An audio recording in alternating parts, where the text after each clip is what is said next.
A mic check, 1, 2, troubles in the room. We hit record and the vibes go boom. One says big thoughts, the other says no. Now we're arguing if cats can and low. We spill the tea, we spill the wine. Have the stories of yours and half of mine. We laugh and cry, we overshare too long. Podcast every now, just double the crutch. Double Trouble Live, with twice the mess. Double Trouble Live, no stress, just yes. We got hot takes, bad breaks, and zero seal. Double Trouble Live, coming at you for the thrill. Oh yeah, Double Trouble Live.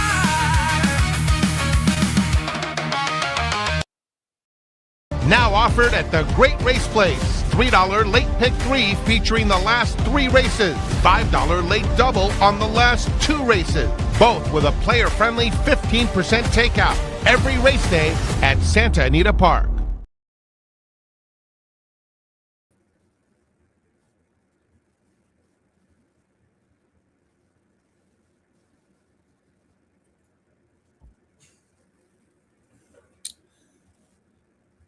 DTL Crew, everyone else watching, welcome back.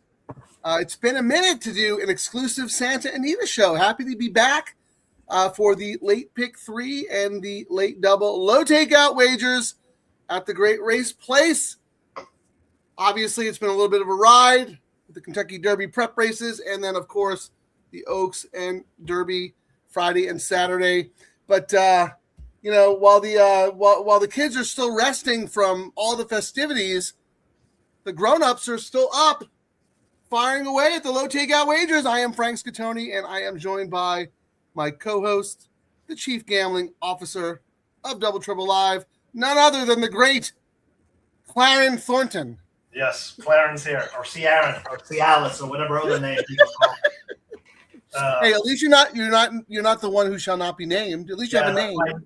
That's my new name. Voldemort is what I'm going to call that clown going forward. So that's just, well, every time you hear me say Voldemort, you'll know which jockey I'm referring to. Yeah, for those who don't know from yesterday, didn't watch the show or whatever. First of all, we're recovering from a great Derby. Congratulations to Cherie DeVoe and her team and Golden Tempo for running a monster race yesterday. First woman trainer ever to win the Kentucky Derby. It is a historic moment for the sport, and she deserves all of the accolades she's going to get in the next couple of weeks. Ciaran gave out the winner right on the show. He helped me pivot. I had Golden Tempo as my 4th choice as a B. I ended up upgrading the horse, had a nice win bet on the horse, was alive. This is the beauty of this wager, Ciaran. $3 late pick 3 yesterday. Oh, huge. I was alive. We were both alive in the last race. I was alive for $1,600, but I was also alive to the 2 for $20,000 on a $3 bet. When was the last time a horse player was able to say that, like in the late pick 4, for example? Rarely happens these days, but it happens now. And I mean, I still see the uneducated on X complaining about my handle's down. But I've gotten tired responding to these people, telling them my handle's up. I don't know what they're looking at. I mean, I don't bet sucker bets anymore, and my handle's up. You know, we do exactly what you did. You had that huge score on Friday. We churn in these fantastic bets, get our money back, a little profit, and then every once in a while, home run. I mean, that's what the game's about. Well, you know, Ciaran, you talked about I don't bet that much anymore because the CA, whatever, they're ravaging the other pools. That was us. You know, we started the show at Del Mar, and we said the same thing for months. Like, our handle had gone down. You tried to remedy that by playing in a lot of tournaments 2 years ago. Then that value kind of went away too, and we watched ourselves not betting as much as we used to. And then all of a sudden, these bets came, and once we started to figure out kind of how to tie them together and wager them properly. Yep. Our handle up. Fantastic bet. And even at the CAW homes, Oak, Franklin, and the Kentucky tracks, it still pays more. Even with them ravaging the pools and not having, Churchill and Keeneland not having the $5 double. So it gives the ammo to those guys. Even then, it still pays more, which should tell you it's a great bet. And when you go to player-friendly tracks, my word, the edge. I mean, what is it? Yesterday it was 40 or 50% more just on the win parlay yesterday. I mean, can't shake. Yeah, we were looking at something like I think what was it? Big City Lights was like $3.40 or something to win, and it still paid pretty good. But actually, I got off on a sidetrack. I was going to say, for those who don't know or didn't see the show or whatever, Ciaran owns a piece of Gold Phoenix with Little Red Feather, and the horse is a superstar. The horse is a legend. Went to Churchill yesterday, and look, we won't belabor the point. I don't blame Ciaran for being a little sour today. I'm sour. Horse was running a great race and then just had tons of trouble. But you know, I had that double for a lot of money, Frank. My son's college tuition. I mean, I'm not joking. It was big money. No, I know. People don't know that he fired away, so it's not a. I mean, that was a 1.4 million. He cost the partners $840,000, Frank. And people going, he might not have caught rhetorical. He would have run him down and won by a nose. That's my, just like he did in the last race. Give the horse a chance. We'll see who's on it next. I'm gonna be petitioning for Jaramillo to get on because everyone else has had their shot, and why not put the hottest jockey in Southern California on Gold Phoenix, man? We'll soar with that dude. From the threats of Venezuela. Well, he's burning down the track tonight. Well, I mean, we've got a little bit of time before we looked. I'm alive in the all turf, and you too, right, Frank? I am. Yeah. Why don't let's put the bets up so we can talk about that a little bit. We didn't go on for the all turf today, ladies and gentlemen, because for some reason that's unbeknownst to us or above our pay grade, they kicked it off in race 3 today. And as much as I love Ciaran, the thought of doing a 5-hour show with him after Derby was not that appealing, to be honest. So here we are, just for the late pick 3. I was not looking forward to more of this. Blah blah blah blah blah blah. And having to hear about his book for the 50th time this weekend. I mean, too bad your book's not even being published. Can't even buy that thing, can you? I suppose I could get it for free. Secret stash. I put one up on eBay every couple of months, and it goes for like $1,000. So so rare. I'll just have Claude steal it for me and write it out for me. And improve on it. There we go. And improve on it. Although, what's funny is the video with Mark's probably out there so much that when he improves on it, he's going to add Mark's chapters into your book. Right. You're gonna Claude and say, tell me what's in chapter 3 of 6 Secrets of Successful Bettors. And it's going to be like, bet the matrix. So that means when your A horse runs second, your B horse loses, and your C runs first at 50-1, and you don't have it. We're kind of similar, but kind of not, Frank. I'll just read you my notes. I read it before I came on, so when I went through and I did it. Number 2, resolve. Voldemort rides for Powell, has run 2 seconds, second, 3 in a row. We kind of mentioned how Barrios was not just yesterday. He's running second a lot for Mullins horses too.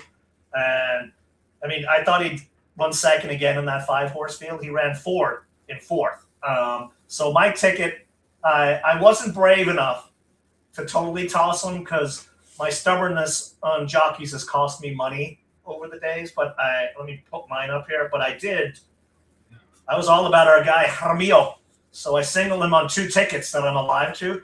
So I got a single with a huge spread in the next leg, and then my top 2 picks in the last, and then a single with my top 3 choices and a spread in the last. So I like where I'm sitting. And yes, you read that correctly. I have a 30-1 horse as my top pick in this next leg. So we're gonna have to see if I'm crazy or not. Well, you are crazy. We know that, but crazy like a fox. That's why you're so good at what you do, because sometimes I'll look at what you come up with and I'll go, no. But there you go. One thing real quick here on at some point, it looks like Mike Whalen said that you put up your all turf twice and you failed to put up your late pick 3.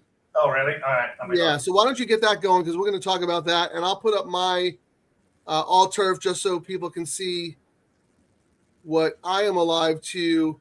So yeah, I use Hey Jesse in the first leg along with the maiden, and then on my A ticket, and so Hey Jesse won, and then on the B ticket I did use Resolve, but only for $18 because I've seen that movie a million times, and really wanted to try to beat that horse. Then I'm 8-5-10 in the middle leg, and then 5-1-4. I went a little caveman-y there because I think those races are very, very tough. And if you played along with us before, you know that Ciaran and I like to, we call it's handcuff, but we call it handicuff, these bets together because we view them as a whole. And these are parts of a whole. So our ticket strategy is often set up where we can be alive on multiple tickets going into the last leg. You could use more horses in the all turf and then be skinny in the late pick 3, or vice versa, and then come back in the late double. So we kind of tie them all together. We handicap them together. And I felt it was okay to go 8-5-10, 5-1-4 because I came back and I did some other stuff in the late pick 3. So there you have it. Your point as well, Frank, what people don't realize as well, we do not expect, and many times do not, win all these bets. The whole idea is we just need one of them to hit because the pays are so good and we're giving ourselves more bites of the apple. But we also have similar picks on all the tickets. So if our tight stuff is right, it probably means it's going to pay lower, but we're going to have it multiple times. So that's the way we found from doing the show for the last 9+ months. This is the way, and I know for a lot of people when they do a bet, they expect to win every time, and we expect to win every time. But for these bets, the way we structure it, we assume we just want to hit one of them. It's more about strategy and ticket construction than anything else. That's a great point, Ciaran, because there's still some pushback and reluctancy about the high minimum, right? Because people assume that they're going to go 3x3x2, which is how they play the 50 cent. And now when they're doing it for $3, it's going to cost them a lot more money. No, you cannot play these pick 3s the same way you play the traditional pick 3s. They're completely different. And a lot of people get that now, but some people still don't. I mean, if you're one of those people that does the 3x3x3, but the reason you're doing it is on the second ticket, 2 of those horses are in because it's a 50 cent. You come back and you go, okay, you're still going to kind of do it, but you're going to use your top horse in the first leg as a single, then use those 2 crazy horses in the second one. That's how you need to get. I mean, that's what all the algorithm guys do when they do the programs. It's multiple different types of tickets that nets them a profit at the end. So, I mean, in this era, we got to kind of think like those guys as well while we're taking their money. The CAW, yeah.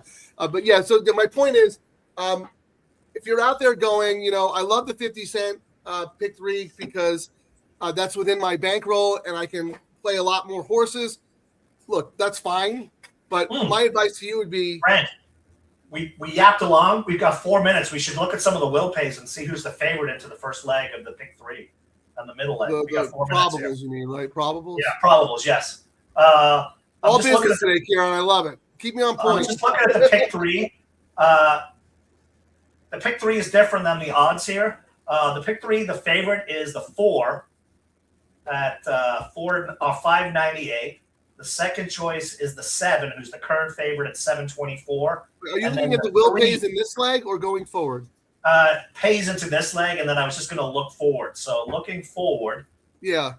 Right now, the 7 is the favorite on the tote. So start with the 7. 7 into, in the next leg, it's going to be 4 at $18, 8 at $22, 10 at 34. And then it starts going up there, and the other horses are kind of showing the same. 8 in this race.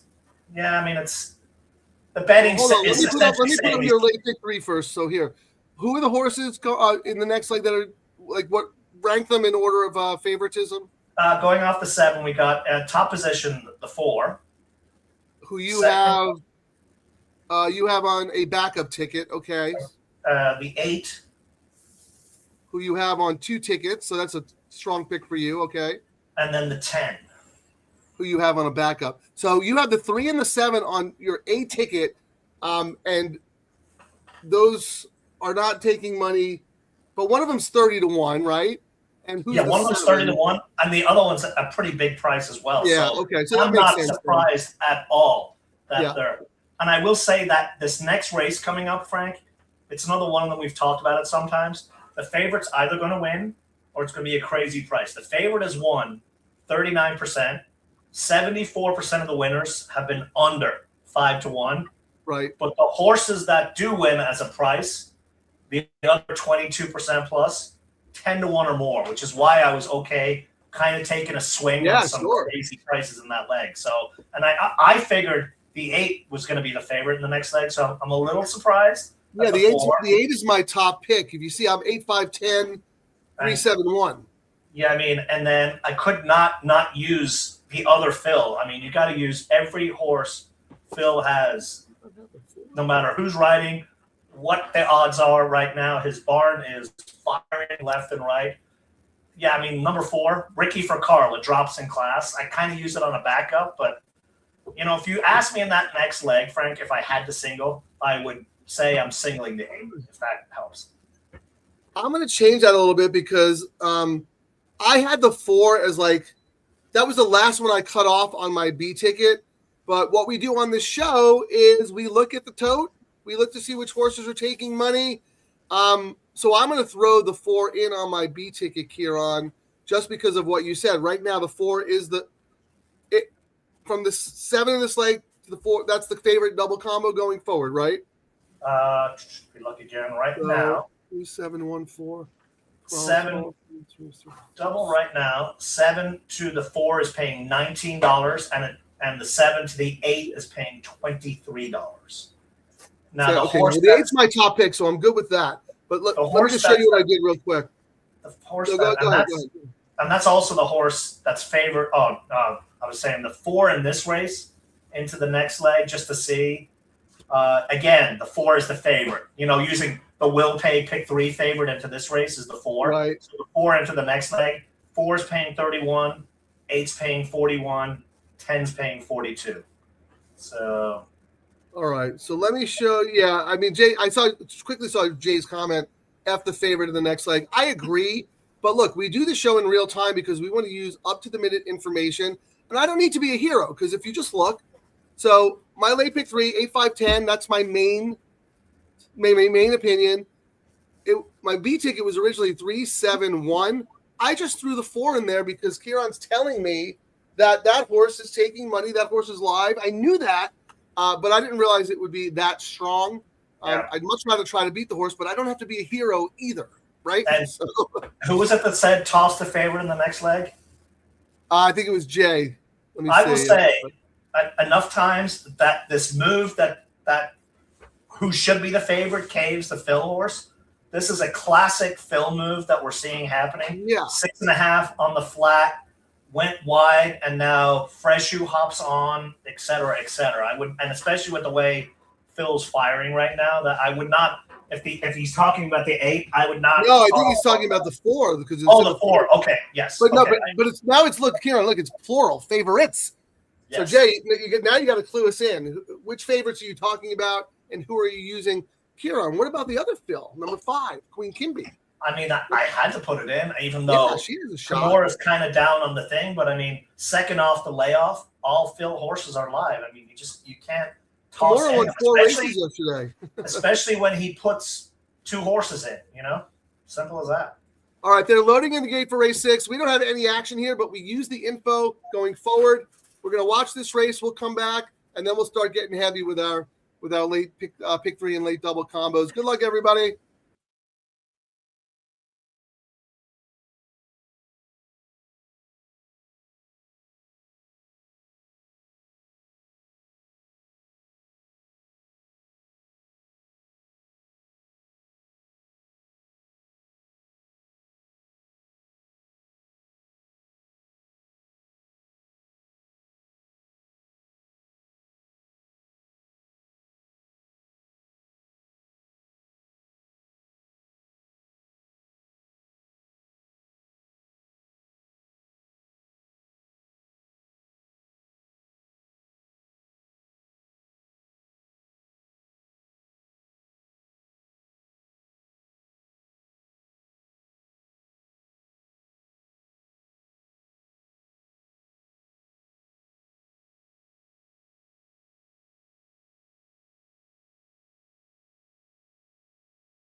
Did you? I forgot to even ask. Did you have anything in that race? Any opinion? Anything? Nothing. No, I saved my ammo for the low takeout bets, and I mean it's laser focused. Whatever track does it, I'm betting them. Well, we had a really, really good show after the Gold Phoenix race. We kind of regrouped. A lot of good information. People won money. It was a really, really good show. But I was talking to Terry about it last night, and we had not just us, but the whole DTL crew. There were a couple of people in the chat room who I think probably, Ciaran, gave us in the show the biggest compliments we could ever get. They said, it was two people. They stopped playing rolling doubles, exactas. Yep. They only play the bets that we do on the show, and they are winning more money than they ever have in their life. And I was just like, oh my God, our messaging is finally starting to get through. We had someone on Twitter go, I think the handle was Joe. Thanks for the shows this weekend, guys. I had a little in one ADW and played only the DTL races. Pretty Yes. good. And then a flash of the account. Beginning balance, 81.49. Played 347. Won 885. You can't change. I saw that. The DTL crew, pat yourselves on the back because, we cannot get the word out to the horse. This is a horse player show. We gamble. We like to have fun, but you know what? And it's okay if you want to do some action bets. If you have other stuff going on, that is nothing to do with us. You do you. But on this show, we like to do the retail player friendly bets because these are the best bets for men and women like us who aren't interested in necessarily going up against the computer players. So I just thought that was so cool, and I'm really proud of what all of us have accomplished. So, okay, Frank off the soapbox. But no, seriously, DTL crew, that's amazing. We're changing things, or at least we're opening up eyes, and we're winning money. So, Ciaran, Jay was talking. I think Jay's had too many $3.50 beers out there in Nebraska, or maybe last Sunday half price. Does anyone know if Portnoy's in town? Because all the early money came in on the Grays over Bays, the number 10. And that's not even his horse, but he never met a great horse he didn't like, huh? But all win money. Got hammered on the open on that one. We've bet that horse before on this show a couple of times, yeah. A horse is a big shot. I mean, Wow, Frank. So I'm looking at the pick 3. Absolute dominant favorite on the pick 3. The 4 at 882. The next highest pay is the 11. The 11 at 1100. That's shocking. Then the 8 at 1363. The 10 at 1400. The 6 at 1900. Like, I did not see the 4 taking that kind of money. Let's see if they adjusted in the double. Nope. Well, kind of. Well, that's why I threw the 4 in, because you told me the horse was getting hammered. So the 4, 59.20, the 10, $60 on the double. So, and then the 8 at 50. Oh, actually, I'm sorry. The 8 is the favorite on the double. They came back and adjusted on the 8, which is what the one I thought would have been. So the 8 could be a hedge for them, or they have the 4 enough times where they need to make sure they cover the 8. You know what I mean? So, yeah, I might have to add the 11 on my backup because, again, I have the 11 as a B, but I have like 10 Bs. So I added the 4 to my backup. If I add the 11, right? Because you said the 11 is like second choice, right? But my notes for the 11 were first time LASIK slow. But we do know when they get the juice, they're loose. Yeah, and it's a drop, right? I mean, this horse was running against much better horses. That's the Ryan Hansen horse, right? Yes. And 90 days away, he's 1 of 75. First time LASIKs, he's 1 of 46. Yeah, I'm okay with him beating me. Simple as that. Well, although I will say the best race was on turf in the debut, going 5. Ran second, but kind of faded. The last race, 5 furlongs on dirt, faded in the stretch as well and did absolutely nothing. But it's a long shot race. It's weird that he's using Camacho Flores. I mean, that's a low sal jock who never wins on this circuit. he usually uses, like, if he's going to use an under the radar guy, it's usually Escobedo, who's his main man. And that's who rode the horse. But that could be like a smoke screen, right? Like a little, like, oh, the horse isn't live, but really the horse is live. Just don't fall off. Yeah. 4, 5, 15. I'm just adding because I'm going to put up another revised bet here. I am going to use that horse on my B ticket because I had the horse as a deep B, but based on the money the horse is taking, I am going to use him. Ciaran's going to take a stand against. That's fine. Well, I've got on one of my all turfs, I have so much spread in this race, Frank, on one of my tickets. So I'm alive on both my tickets, which is great. Hopefully I can get out of this leg. But on one ticket, I'm alive 3. I'm alive to 3, 4, 5, 6, 7, 8, 10 on one ticket. That is tight to my top 2 choices in the last. And then my other ticket is 3, 8, 7. With a spread in the last. So I'm okay with that 11. I don't think I can do that. But okay. It might come back and bite in the butt. This is why we do the show. We're grown-ups. We make our own decisions, but we want to make our decisions using the most up-to-the-date information possible. I do not want to get knocked out of this leg. So here's how I ranked it, Ciaran. My A's are 8, 5, 10, and my B's are 3, 7, 1, 4, 11, 6. I had originally just done 3, 7, 1, but now you talk about the 4 and the 11 taking money. I added them. What about the 6? Don't tell me the 6 is taking money because I don't want to have to add that one too. Took a little bit of money, but Frank, I just looked. Even though our form notes had Camacho riding, I just looked. Escobedo is riding the horse. Oh, he is. Okay. That's what's showing on the AEW. The early things are showing the other jockey, but I'm going to have to now pivot and use that 11 because it would knock me out of all my bets, and I'd really be cursing. All right. Before you pivot, can you tell me what you have on the 6? Because the 6 is 9 to 2, and that's my last B. I think I might have to throw that one in too. My baby cakes, Jaramillo for O'Neill, debut with Sharp Works, and Capital. However, O'Neill is 1 for 48 in the last 30 races. That's just shocking to me. We kind of talked about it, but yes, we did. He's kind of gotten from being on fire. He's gotten cold, but Jaramillo is staying hot. But when he gets on O'Neill's horses, they're not doing too well. I think Jaramillo's win percentage has actually gone down because he's been on so many O'Neill horses, which shows you how much Jaramillo is winning, and his win record is still up where it is, Frank.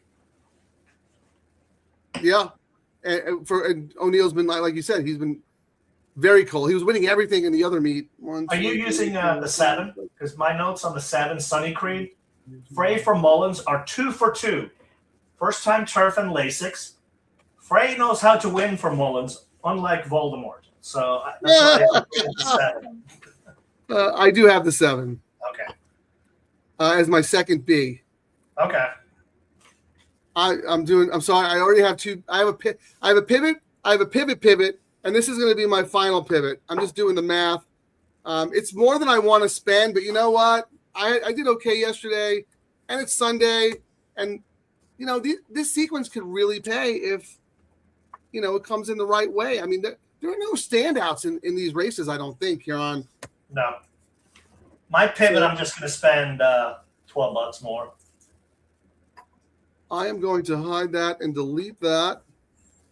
And this is my new one. Frank, final L pick 3. Sorry, guys, but you know what? This is what you got to do.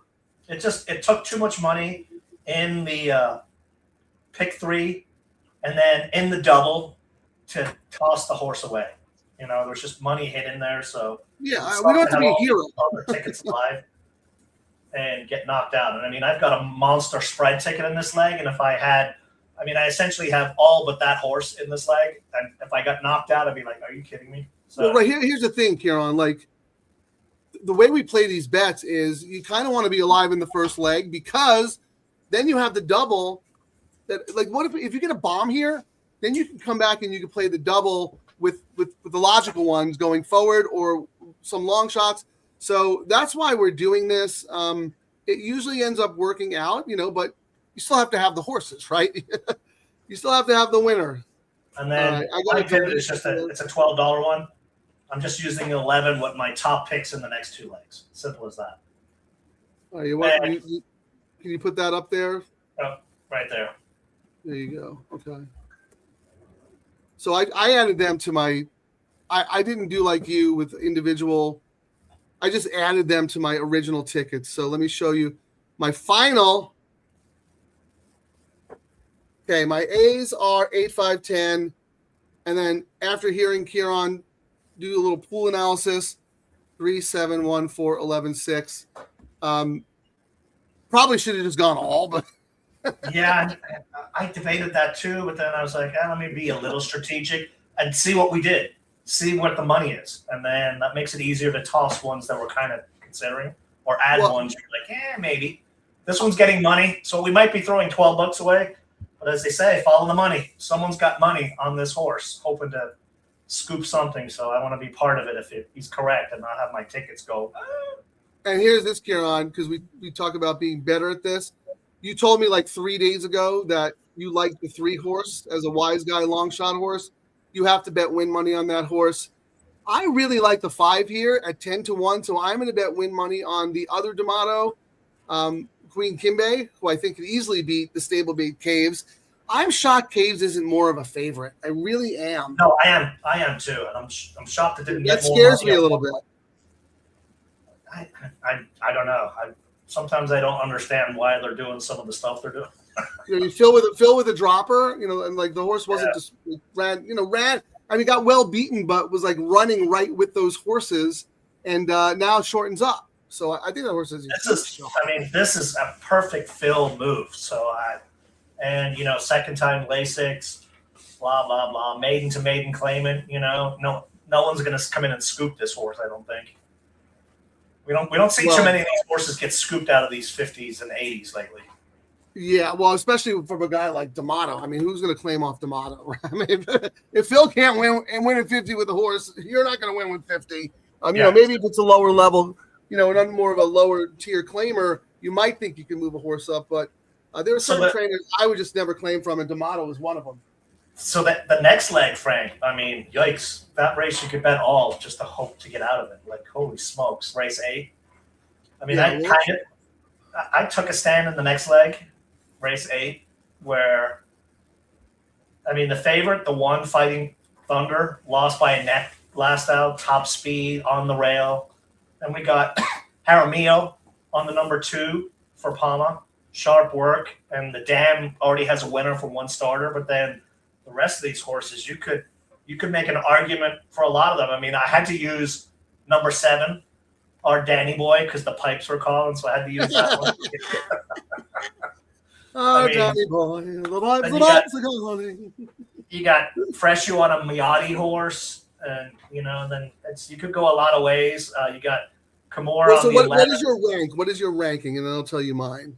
I went 1, 2, and then space. 4, 5, 7, 9, 10, 11. I mean, I gave a lot of horses a chance in here. I see the race the same way as you, but in different order. So my A's are 10, 5, 2.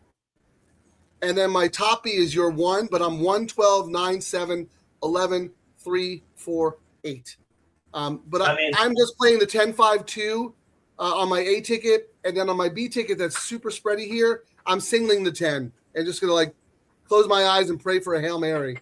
Yeah, I mean, that 5 was interesting to me, and I had a note for our show if we were going to do a show last week. Silicone Native, ships from Turf Paradise, Lasix, blinkers. I said maybe on a long shot ticket, but I had a note for the other show, and I never mentioned it. We're starting to see, and we kind of said this was going to happen, we're starting to see a lot of these horses come in from Turf Paradise, and they're not like they were before. A couple of years ago. They weren't auto tosses. No, because a lot of these horses, we kind of said it, Turf Paradise is going to be the feeder for Santa Anita and Del Mar. I mean, we're kind of starting to see it now. I think we'll see a lot more next year. But these are horses going back and forth now. Like you said, they used to be auto tosses. Now you really got to give them a good look. And this is one of those be early before the crowd see it trend. Yeah. No, and also look for that in turf races because yes. like Neil Drysdale sent a couple of horses over there to break their maiden because they don't run they don't run a lot of maiden turf races, especially going long. So he went over there where the horse could break the maiden, and then that opened up options for him coming back. So just keep an eye. Ciaran's absolutely they have a very, right. very nice turf course out there. People diss, and have dissed it over the years for many reasons, valid reasons, but new ownership group, everything's different there now. So I would not auto toss. I would auto toss Turfway Park before I would toss some. Not just because you can't win a bet there. Nick Severs is the king of Turfway Park, and I think Nick has joined us today. You know how I would win at Turfway Park? I would start with this bottle full, shoot it all, and then just start picking numbers and colors and names, and I'd probably do pretty well. Yeah, we had run up our shared bankroll to like $1,500, and then 2 days later, Ciaran gets on the show and he goes, can you make the community bets today? Because I spent all our money at Turfway Park the last 2 days and got slaughtered. No, we spent it on our tickets because when you don't hit squat for like 2 weeks, that money goes, shoo. It's all about the churn. That's when we made that adjustment because we were trying to cover our cash bets when we were doing the communities. Remember that change we made where we're like, dude, we should be doing these bets to win, not to hedge our other bets. Correct. Exactly. Even if we have the same horses, play. So here, Nick, my wife's names only pick 3, 4, 5. Your wife is named Queen Kimby or Icons Only? I'm not sure. Did I miss something there, Nick? But thank you for joining us. I know you've had a busy weekend. Check out Nick on X. He's doing a lot of really good stuff. A lot of good content out there that's a little outside the box than your usual. So since Ciaran and I are outside the box as well, we like to support others who are outside the box. So thank you for joining us, Nick. But I still don't really understand your comment there about your wife's name, but hopefully you'll clarify it. Charlie? Yeah, well, let's roll through and see who else other people like. In race 8, you might want to look at 7 and 1. So that's the next leg. Yeah, our Danny Boy Ciaran talked about. I have it on the ticket. And Fighting Thunder, you talked about both of those, right? That's the one. Like if you force me to single, I would single. Well, I would say I would single the one, but I can't toss Jaramillo on a horse, so that's why I ended up going 1-2. But that race, the favorite's only 25%, but 69% of the winners are 5-1 or less. So it ends up, even though it looks like it's a chaotic race, more times than not, it's a low-priced horse. But then we had one. When it's not, it's a bomb. Yeah, it's crazy. It's like either a Park or a Turfway Park horse. It'll be Naughty's Noodle at 50-1. That'll win. Right. Yeah. My only X in that whole race. I'm using everybody else except that horse. How about this? I do not like this horse. Ciaran, what do you have on number 2, Pioneer Prince in the nightcap? I don't see it, but Charlie, we respect your opinion on the show. Ciaran, what do you have on Pioneer Prince in the nightcap? Edwin for O'Neill, top last race speed, 20. Trainers O'Neill's 27%, beaten favorite last out. I mean, this guy's not on it, but Edwin's actually been the one winning on some of O'Neill's horses during his cold streak. I put it in 4th place. I ranked it 7-4, space. Then I went 5-2-6-1 is how I ranked that last race. And I'm 5-1-4-7-6-10. I didn't use the 2 for a penny, and I don't think I will either in the double. I thought the morning line was insane for the number 7. Oh, geez, 10-1 for O'Neill.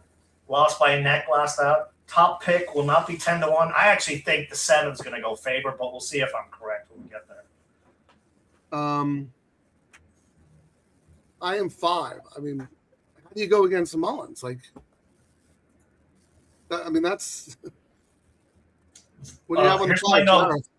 Voldemort for Mullins, 2nd in the last 2. Oh, that's why you use the horse. No, I have him. I have him on the long shot ticket, way down the road. Tyler and Kyle both riding great.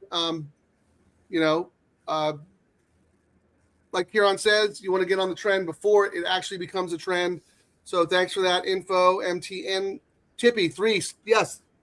Ciaran, did you make your win bet on the 3? Because you talked about this horse 3 days ago to me. I did. I forgot. Thank you for reminding me. I'm actually going to throw some win money on that horse too. That horse should not be that price. I don't understand why. Let me see what I have on that horse real quick.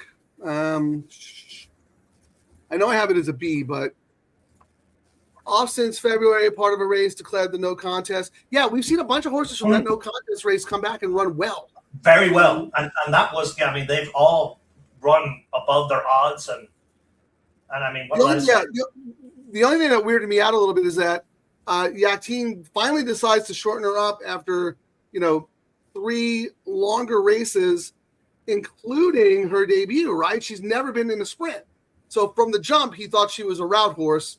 So that was the only thing that concerned me, but I don't see any reason because, this horse was running against maiden special weights. I actually like that move because when you look at the speed numbers, the horse kept showing speed and then fading. So he's like, all right.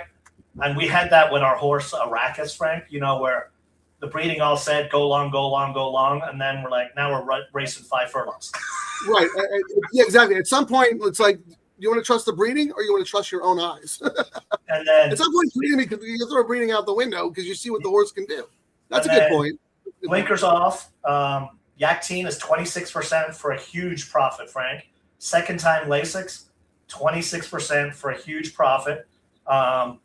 Good sample size, and those horses are in the money 60% of the time. So this is a move where Yakteen, when he does it, you got to pay attention. Yeah, Yakteen's terrific too. Like, I'm shocked at that. I guess the people see that last race and think that he didn't finish, but that was the race where they I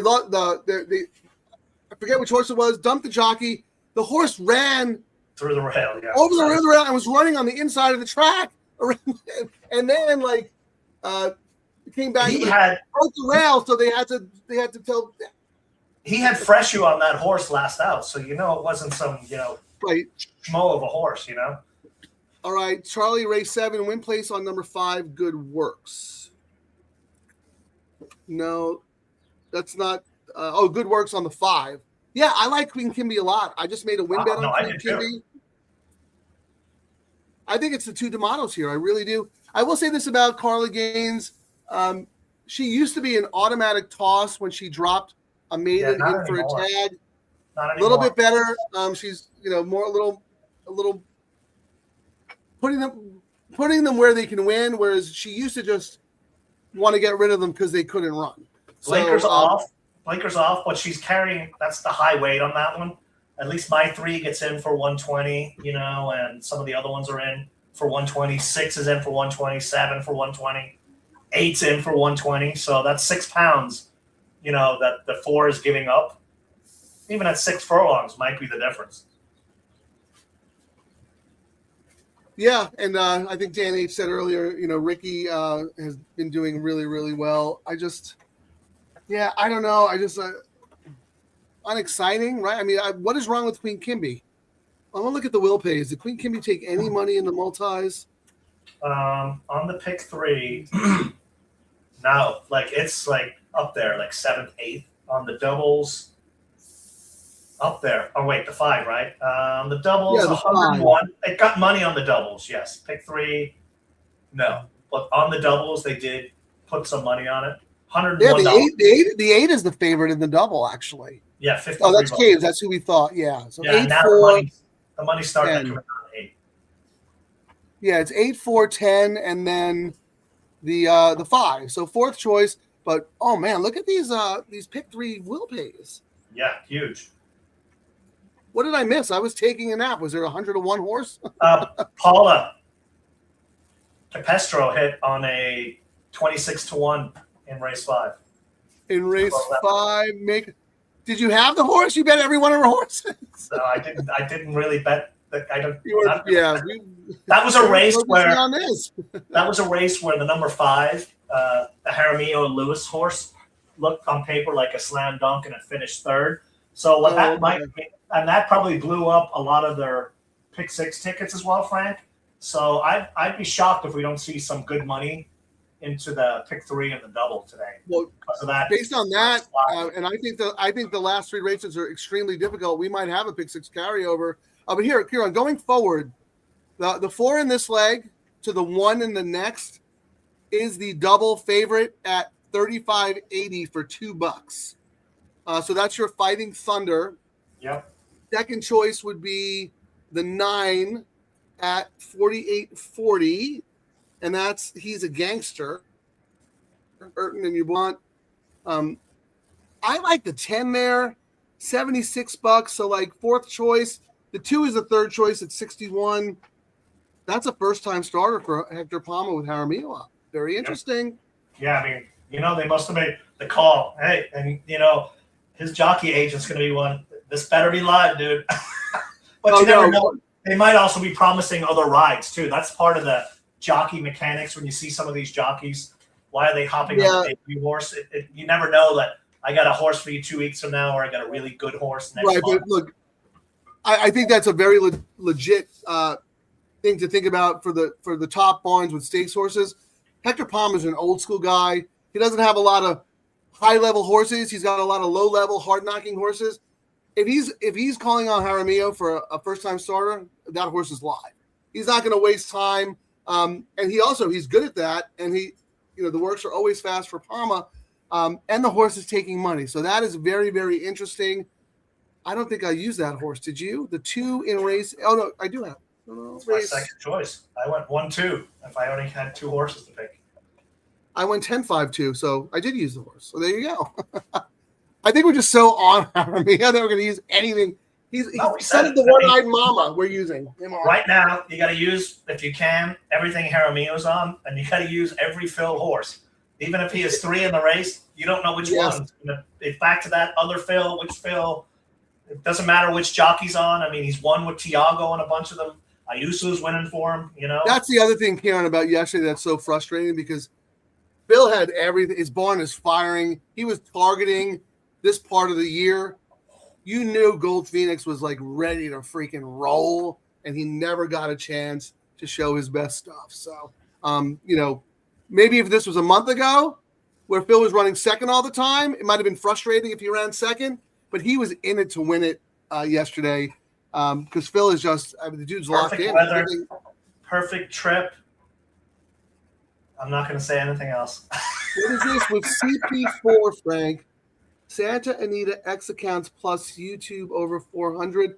Yeah, I mean, the shows have been killing it, guys. And we want to thank everybody for their support. This is the first time we've been on the Santa Anita feed during the Hollywood meet because when we do Santa Anita for them, we want to do all Santa Anita all the time. And there was just so much national stuff going on. But we're locked in here. They're getting in the gate. Yeah, let's get out of here. Good luck, everybody.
And 'twas the news.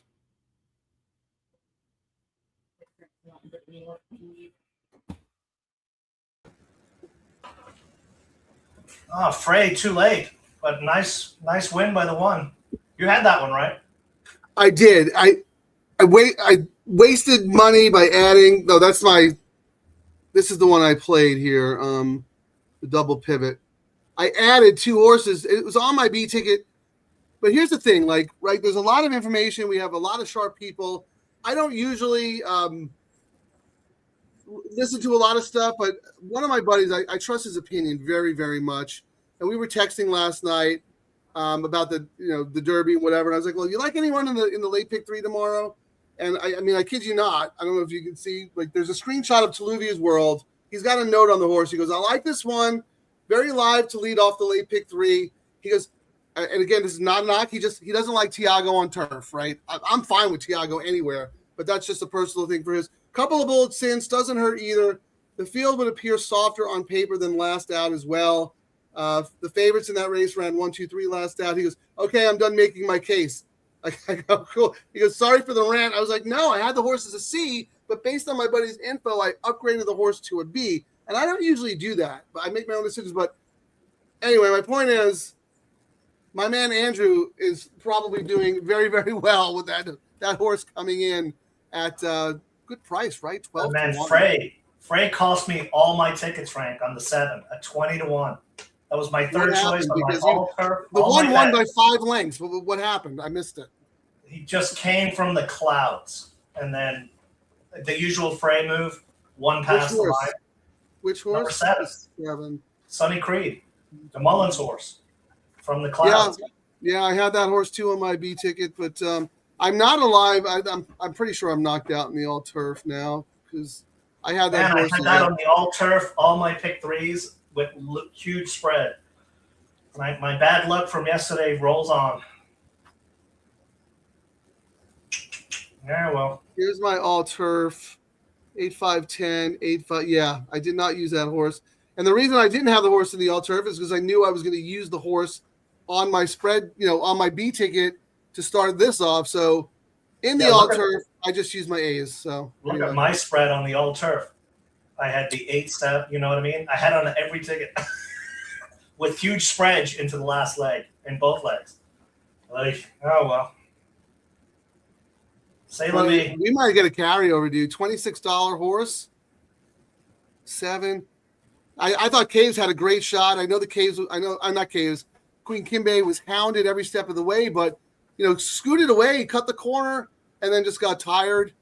Now I really want to watch this replay now because I want to know if Ciaran is just making stuff up or if the 7 really did have legitimate trouble because the one won pretty easy. 8 miles behind. Okay. He's probably trying to throw his head back or hat back in the ring for, I'll go back on Gold Phoenix. Look, I can close. I mean, I like your Jaramillo idea for that. I really do. Phil's used him a couple of times. Yeah, we've won with Jaramillo and Phil, actually, I think, on the show. Yeah, right?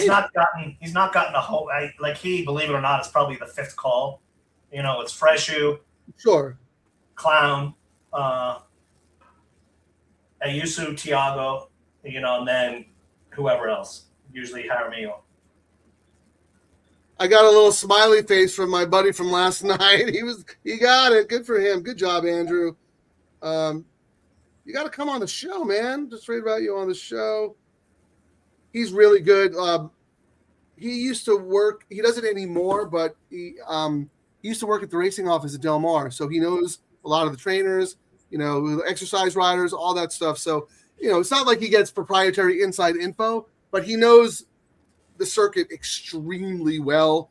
And he's really one of the only guys that I will ask an opinion of. I don't ask Ciaran. I don't ever ask Ciaran for an opinion, but he tells me his opinions on the show, so I don't have to ask for him. But Andrew's one of the only guys that I will actually go out of my way to ask because he's really sharp. Anybody have that horse? Anybody alive? The one's the favorite, in the pick 3 for $268. Second choice is the 10 at $399. Then the 9 at $415. The 9 got the early money. And then the 2 at $467. That's on the pick 3. On the double, 1 is the favorite at $89. Second choice is the 9 at $114. Jaramillo on the 2 at $142. And then the 7 got some money, Frank. 12-1 morning line. It's like fourth choice on the double. It's your boy Frank. And not a crazy price either on the pick 3. So the 7 did get some moolah thrown on. What about the 10? Anything on the 10? That was kind of my wise guy. Looking at the race replay right now. Let's see where the 7 was 20 lengths behind, Frank. All right. I'm missing it here. Oh, what a I'll trust you, though. What a turn of foot this horse had. My word. Oh, Frey. Too far behind. No excuses. All right. Well, that's a note for next out for sure on that Sonny Creed, Frank. For sure. Yeah, I don't know though. I mean, I don't know if I want anybody else. I don't know if I want anybody out of that race. That was a really bad race, man. Watch the race replay. That horse, I bet no, you. But Ciaran, look, the horse was 10 lengths off in his maiden race. The horse has no speed. But I would say next race he's gonna be 10 lengths back again. One of your things where you look at the closing figures, you know what I mean, and maybe a different. I know, but look, the horse has no speed. You look at the maiden race at Los Al on dirt. The horse breaks slowly and 10 lengths back, 10 lengths back, 12 lengths back, and they got beat by 15. So that if there's a lot of speed in the next race, absolutely you can consider the horse. But if it's going to be an average pace, unless the horse already has blinkers, the horse is still going to be 15 lengths back, right? I think they tried the hill. Problem is they don't run maiden claimers on the hill anymore. Maybe stretch the horse out. Yeah, that new ruling. Yeah, that sucks. But two turns is probably the next move, right? Because the horse didn't do much at 30,000. And I talk about this all the time. If you can't win at 30, I'm not going to bet you at 50. But the horse ran really good at 50. So maybe move the horse, keep the horse at the same level and run 2 turns on turf. Yes, then I would consider the horse. But I'm not betting this horse in a 6 furlong turf sprint next time. We've got 54,000 in the pool, Frank, and I just took a glimpse at the wheel pace. And if you can beat the 1 or the 5 in the next leg, there are some monstrous pays on the double here. 1 or the 5 in the nightcap? Yeah, the 1 to the 1 is paying $91. The 1 to the 5 is paying $96. And that looks to be that's the only horses that are under $100 on the double right now. And we've got a chunk of money in already. So in order of preference, I'm 514 in the nightcap. What are you? I am 7-4, 5-2-6-1. I'm 7. All about 7. All right. So wow. So you said the 1 if you can beat the 1 or the 5, and the 5 is your third choice, right? And the 1 is even worse. So 7, and what's your second choice? 7-4. Wow. So you didn't even really care for the 1 or the 5. No. I mean, I know you used them, but third and fourth choice. Yeah, because this was my planned double. I might have to adjust it to get more spreadage, but this was my planned double. 1-2 with 7-4, and then with my backup prices in here. So let me see what the 1-2. 1 into the 7, 218. Yeah, I'll take that 5 times. 2 into the 7, 193. Yes, please. 1 into the 4, 214. 2 into the 4, 187. Yeah, I'll take those pays all day to Sunday. Yeah, we're gonna have to I think there's a very good opportunity here in the late double. This is one of these ones that should pay big. It looks like. I don't see it going like the chalkity chalk. Yeah, what's the lowest pay right now? The lowest pay is 1-1 at $92. So I think even worst case scenario, if the robots hammer something, you're still looking at $60, $70, $80 for a double, Frank, for the $5 double in what is a wide open race. Good value on this double. And you're alive. You need the 10, right, to stay alive? Yeah, I'm single to the 10. So could you just do me a favor? I'm curious to see what in the double pool, the 10 to the 1, 4, 5. 10 to the 1, 230, 242, 152. Okay. And then I have to think if I want. I don't know. Depending on the prices. So the A's that I had to take a stand because I couldn't spread on my A ticket and my B ticket. So how about one more time, Ciaran? How about the 2 and the 5? And so the 2 in this leg, because those are my other A's that I don't have here in race 8.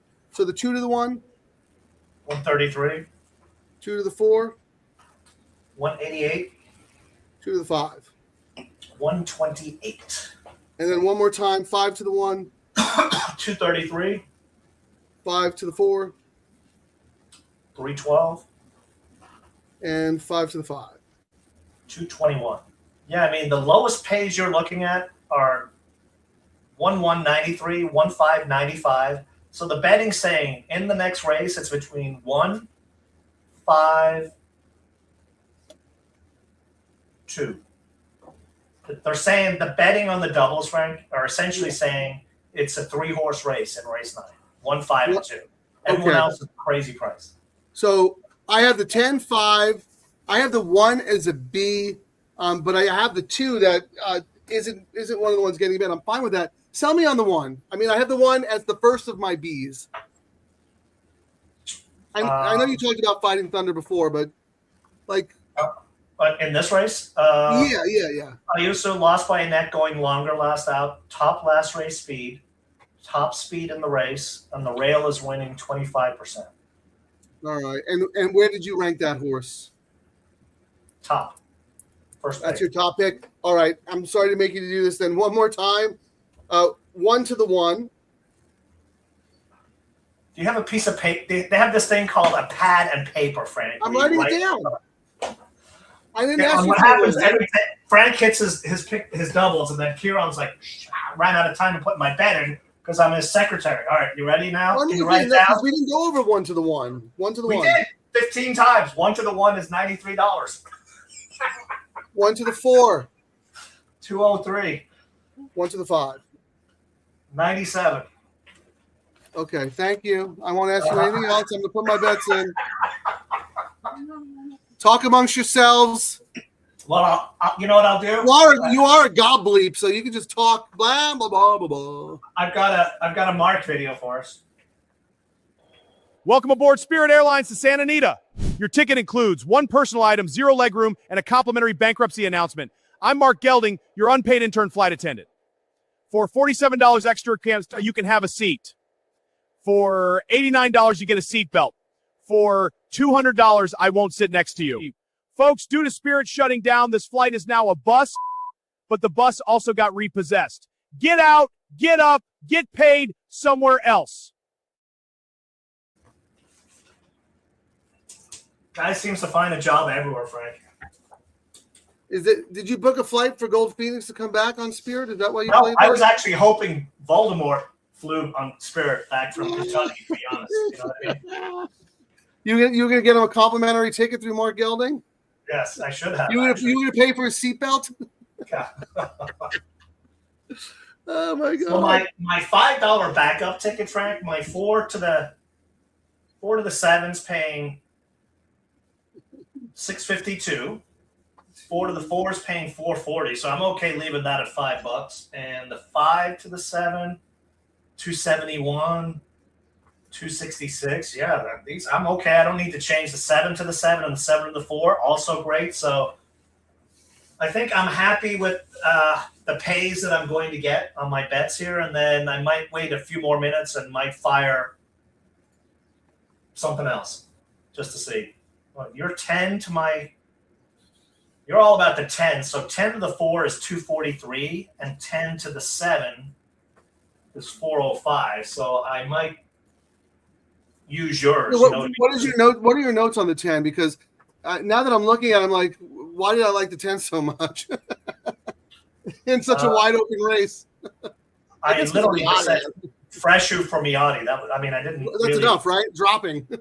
Yeah, he is very chilly, but he's not had a whole lot of horses. He's only 9%. He had a big dropper, went off a year layoff the other day. It was a second choice, actually. So maybe he will start to heat up a little bit, I guess. So I did a bunch of doubles. But basically, I have combinations with the 1, 2, 5, 10 in this leg and the 1, 4, 5 in the next.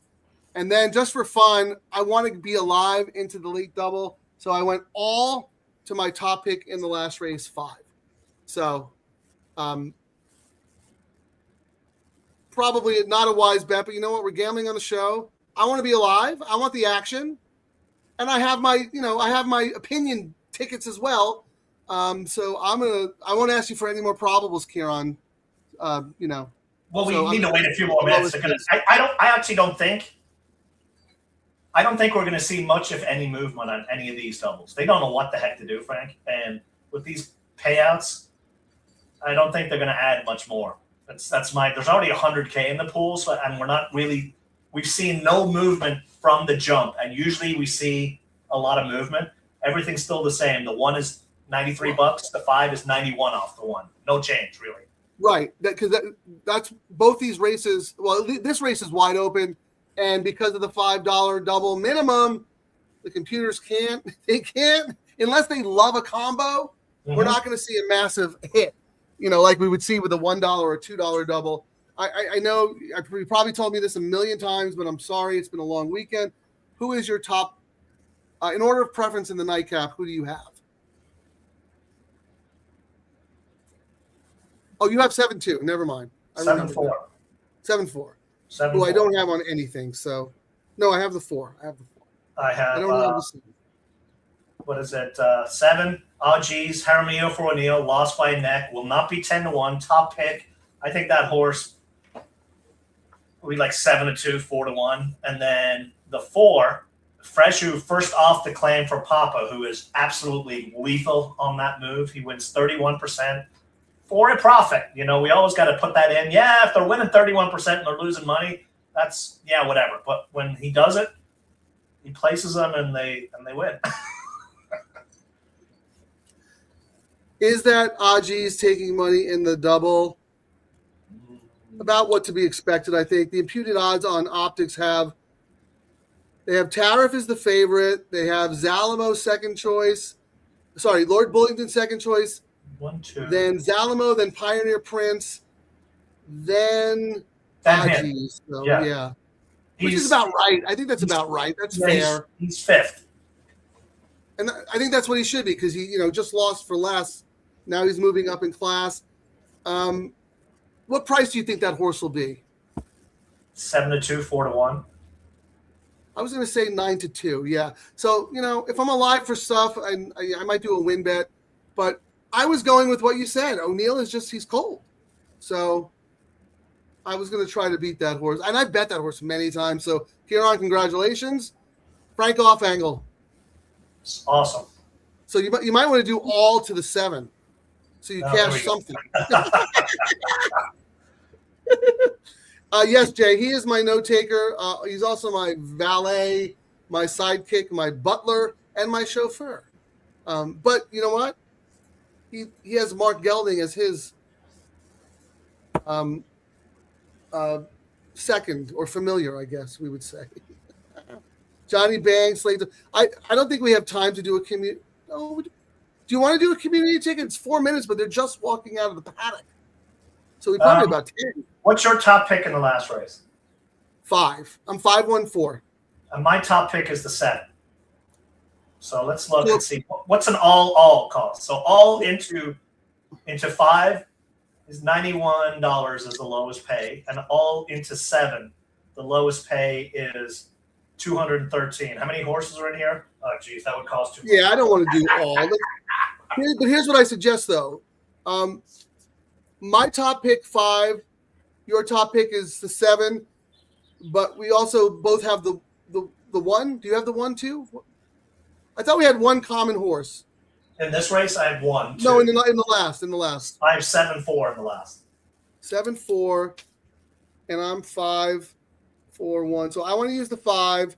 You want to use the 7, and we both have the 4. So let's use 5-7-4 in the 4-5-7 in the last. And then in this race, see, this is where it gets really tough.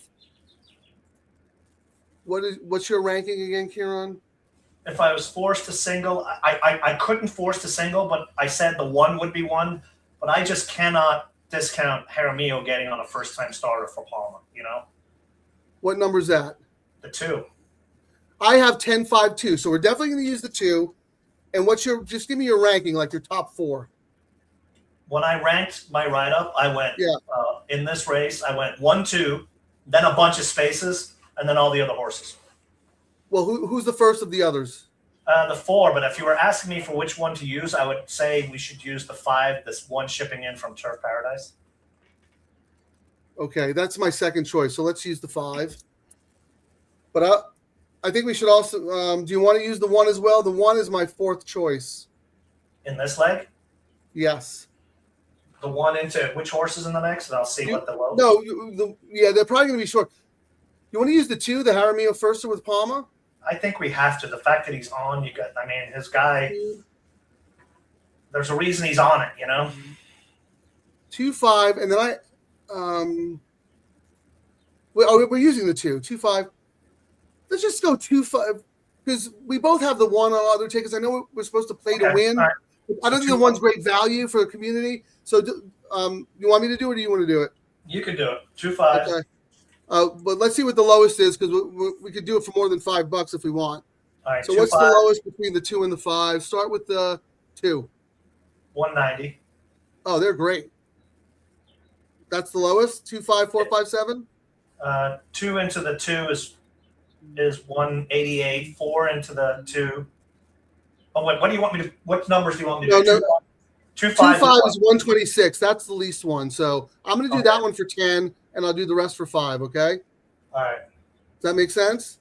Yep. So what did I say? 10. So the 2-5 is 126. So that's $10. I'm going to call it out. Community ticket.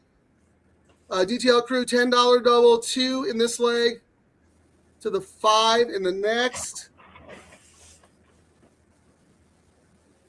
You know, the CAWs, it's like a millisecond. I got to wait like 3 seconds to get my bet in.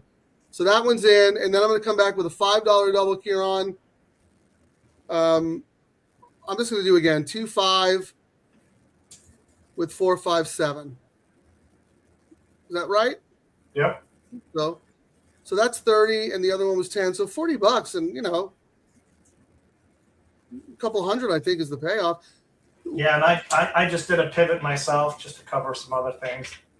I just did this one because the pays, because I really like the 7 and the 4 in the next, So I just did the 10 with the 7-4 so that you get your win. Keeps your ticket alive. And 9-11, which I didn't have. I'm just putting it up. $5 double. 2-5 with 4. What do you guys like? Put it in the chat there. So that's $30 total. And part of the reason too, Frank, if Frey had come correctly and won that last race for me with the 7, I would have had a spread ticket with these other horses. I've already got 1, 2, 4, 5, 7 on my doubles. That spread ticket that would have been alive on that would have had the 9, 10, 11. So that's why I'm coming back with it, because I thought enough to have it on the spread ticket, and I really like these 2 horses, and it's paying so much. You're supposed to go to this one. I actually renamed it, Frank. Here it is. So you can find it whenever we do it. Where is it? 80 years ago.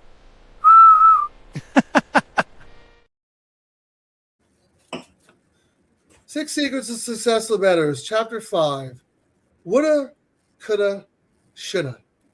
Ciaran spends 10 minutes talking about his second place horse that he's not even alive to going forward. Meanwhile, Frank is alive to the winner, and all Ciaran wants to talk about is how he ran second. I'm going to cancel the number 10 now, actually. I'm canceling that 10 bet. I want the 10 to finish last. So hang on, let me get in here and cancel this bet. I'm taking my Irish luck off the 10. You know what? The 10 could easily finish last. So could the one. I mean, do you trust anybody in here? 12-5. 12-5. I trust one horse in here, Frank. Oh.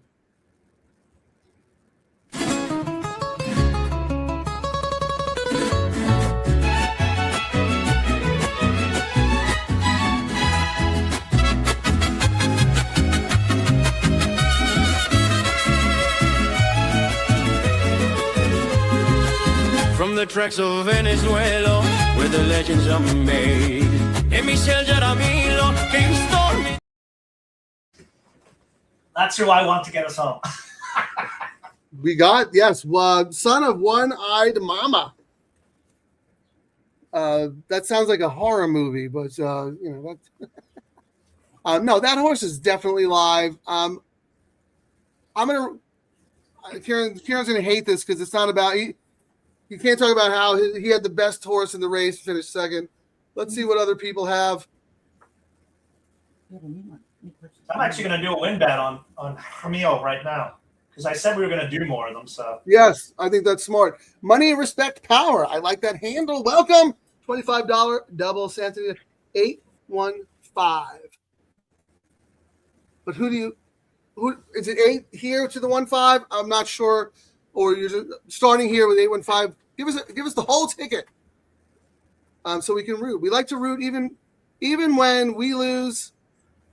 I like to root. Ciaran has to go put water on his face and freshen up. Dan H. Yes. all right, they're loading, Frank. In the Already? gates. Wow, that's quick. All right, good luck, everybody.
Wow.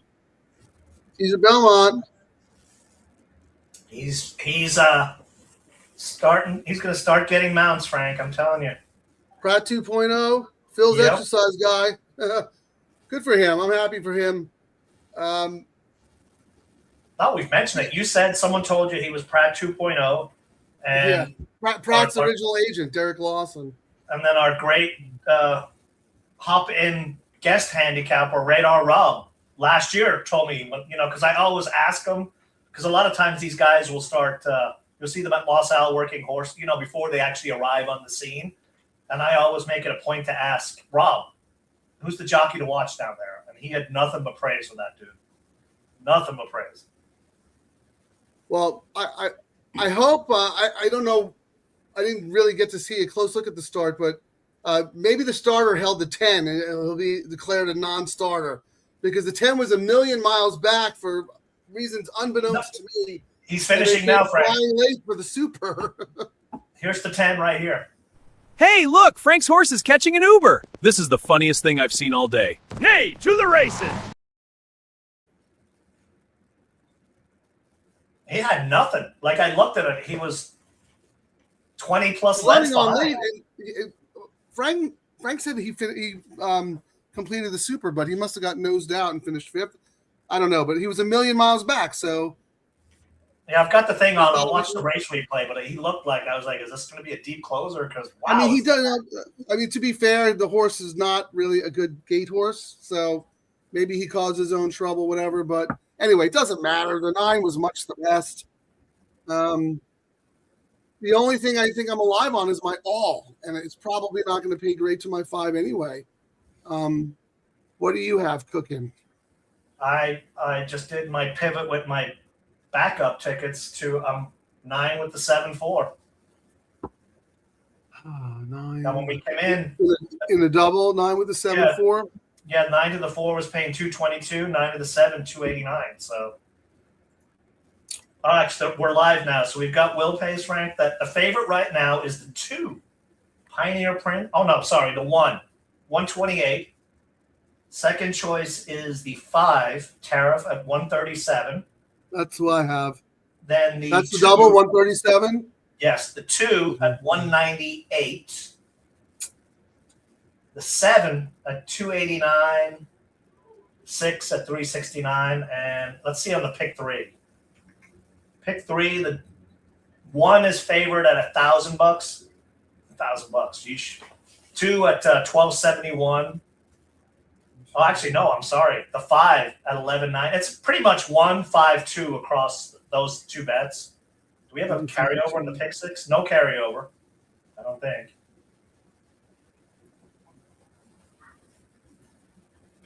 I'm trying to see anyone in the DTL crew have that 9. It looks like Dan H did.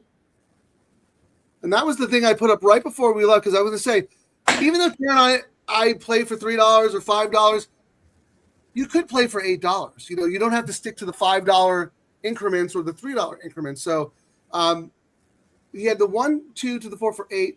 But look, he has a 9-4. Good for you, Dan. And then the 9-5. So that's great. He's alive. The executive producer just told me that Mr. Guitar hit the exacta. Good job, Mr. Guitar. Nice to see you. Did he post it? I think he did. Oh, maybe. I don't know. Let's see. I believe him, though. I mean, come on. He's not going to. He's not. I was still going to do the boo no matter what, even if he said. No redboarding. You got to post it. If a tree falls in the forest, does it make a sound? No. You got to post it. It does. If you don't have it in the live chat, does it count? No. I will give you credit, Mr. Guitar, because I know you're a good player, but that's pretty funny. What did it pay? What the exacta pay, Ciaran? I'm looking right now. It paid. He did post. Who cares? In 12 cents. It paid $26.70. I'm gonna find it here. Let's see. I'm looking up. I just said $26.70 exactly. No. I want to find. There, right here. No, here we go. He posted a double, 7-9 with 5-7. So I'm assuming he just played that exacta as well. So. Do you have that? Do you have that hook they used to use on the show, the Gong Show? Well, how about this? Got 8 by 4 is alive to the 5. That'd be nice. I mean, I'll still lose money on the day, but get something back. And then how about this? Johnny Banks is alive to. You like the 7, right, Ciaran? He's alive to the 7 and the 8. Who Ajis and who's the 8? Geometry. Interesting. Huh. Nice. What are your notes on that horse, Ciaran? Kimura rides, Jaramillo left, drops, and 1 at this distance, 2 back, which would have been a reason to put in, but the trainer's 1 for 30, so Jaramillo leaving, and the trainer stats are why I downgraded it. But I wouldn't talk you off it. It wasn't like I said no chance. Like when I was riding it, I was like, okay. Right, because Jaramillo left, right. But that was 40,000. This is 30. It's a drop in class. Well, anyway, good luck, Johnny. That's nice. All right. Jessica Garcia, who won the 8th race? The 8th race was won by number 9. He's a gangster. Are you from Venezuela by any chance? If you are, we might have a special video for you. Yeah, we'll have to play it if he is. When Jaramillo wins the last race. There is a pick 6 carry, Ciaran. All right. There we go. And need the 4, 7, 8, 10 for a $15 double. Nice. He does not have my 5, unfortunately, but those got to be paying pretty good, right? Yep. Oh, dude, look at the double and pick 3 pools. They're massive. I mean, granted, we were the only game in town, but still. I just took a peek at there's no Thursday card this week, I do not believe, correct? That was the only makeup we had, wasn't it? Yes, okay. Correct. The Friday card is some very, very short fields, Frank. 8 races for Friday. I'm looking at Lone Star. Well, yeah, because we talked about maybe doing Monmouth. Yeah, they've got 8 races on Friday, Frank.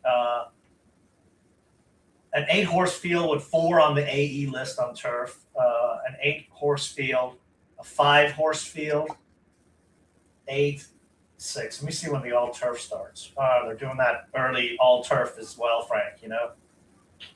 Well, yeah, we'll figure it out. It's unlikely we're going to do a Friday show. We might do Saturday. I think Saturday. Yeah. I'm going to reach out to someone at Monmouth and see what's going on. I think it was Jeff Allwell or maybe John Allwell or Jeff maybe told us about that. So we'll look into that. Go to lowtakeoutbets.com. Ciaran set up a website that is basically the TV guide of Double Trouble Live. We will put our schedules up and we will announce on X. Grandma, thank you so much. You did a very nice gesture for us a couple of shows ago, and we would like to just say thank you and thank you for joining us. Ciaran, if a man is standing alone in the forest and his wife is not around, is he still wrong? Yes. Well, all men are left, right? Because women are always right. Yeah. Well, we're left there, right? Yeah. That's a bad joke for the day. Actually, I do have that. Thank you, Grandma. That is funny. I forgot to use this yesterday, Frank. I actually have an old memorabilia from the 1980 Kentucky Derby. No, is that Snow Globe? Yes, with the dice in it to pick an exacta horse. I forgot to perhaps use it. Oh, we're doing that this race. So let me roll for the corners. So we're coming back with that. So, Grandma, your best friend sticking up for you even when he knows you're wrong. So, yeah, that's kind of similar with me and Terry. Even when I know she's wrong, she's still right. So there you go. Thank you for that. Nick Severs, pick 6 carryover. Oh, Terry loves having you in there, Grandma. Yes, a little love for Cat 8 my form to close out the double. How about this, Jamie? Yeah, Jay knows where it's at. Yeah, how about this, Ciaran? Little Dan H says, I think a Monmouth show would be awesome next Saturday. All right, well, if we build it, will you guys come? You guys come out and support us. That would be really funny, actually. SC3P got a chuckle out of Grandma as we did all. Stephen D, a little late to the party, but better late than never. Usually you're the first one in, so thank you. All right, Ciaran, let's see what the Snow Globe has to say about how we're going to make this. All right, are you ready? Here comes You our know first, we're on tilt when we're doing this. here comes our first exacta, Frank. You ready? I'm gonna write it down. 4 or 5. Okay, we're gonna have. Well, hold to on. box. You know what, Ciaran? I'm gonna get out of the studio so we can get a real close up of what you're doing because this looks. I Really can't really show it on the thing. Ah, jeez. All right. Looks like 4 or 5 is our first bingo numbers for the exacta. How many are we doing, Frank? That's the first one. Well, wait, hold on. Let's look at the probables. 4 or 5. What's that paying? Go write it down. I will look. 4 with 5 is 28. 5 with 4 is 23. So we're looking at $23 for that one. Those are actually terrible. 17 For to a 1 and dollar. 10 to 1. Yeah, that's terrible. well, they must be. This is how they're getting back in this pool. There's already 62,000 in the exacta pool, Frank. The 4 or 5 is $23. Everything 17 is to 1 to a 10 to 1. yeah. Well, I mean, Yeah. the five is where everyone's getting paid, so I'm not shocked on that one. Let's see when we get a crazy price one. You ready? Oh wait, I'm in the wrong race. Sorry. I don't know how refresh we my do this. screen. I'm in the wrong race. Well, someone's gonna like this. Both dice came up as 8-8, so that means we got to do a win bet on the 8. And I think someone mentioned the 8 earlier, right? That's the McCanna horse. Yeah, someone likes that Right. horse.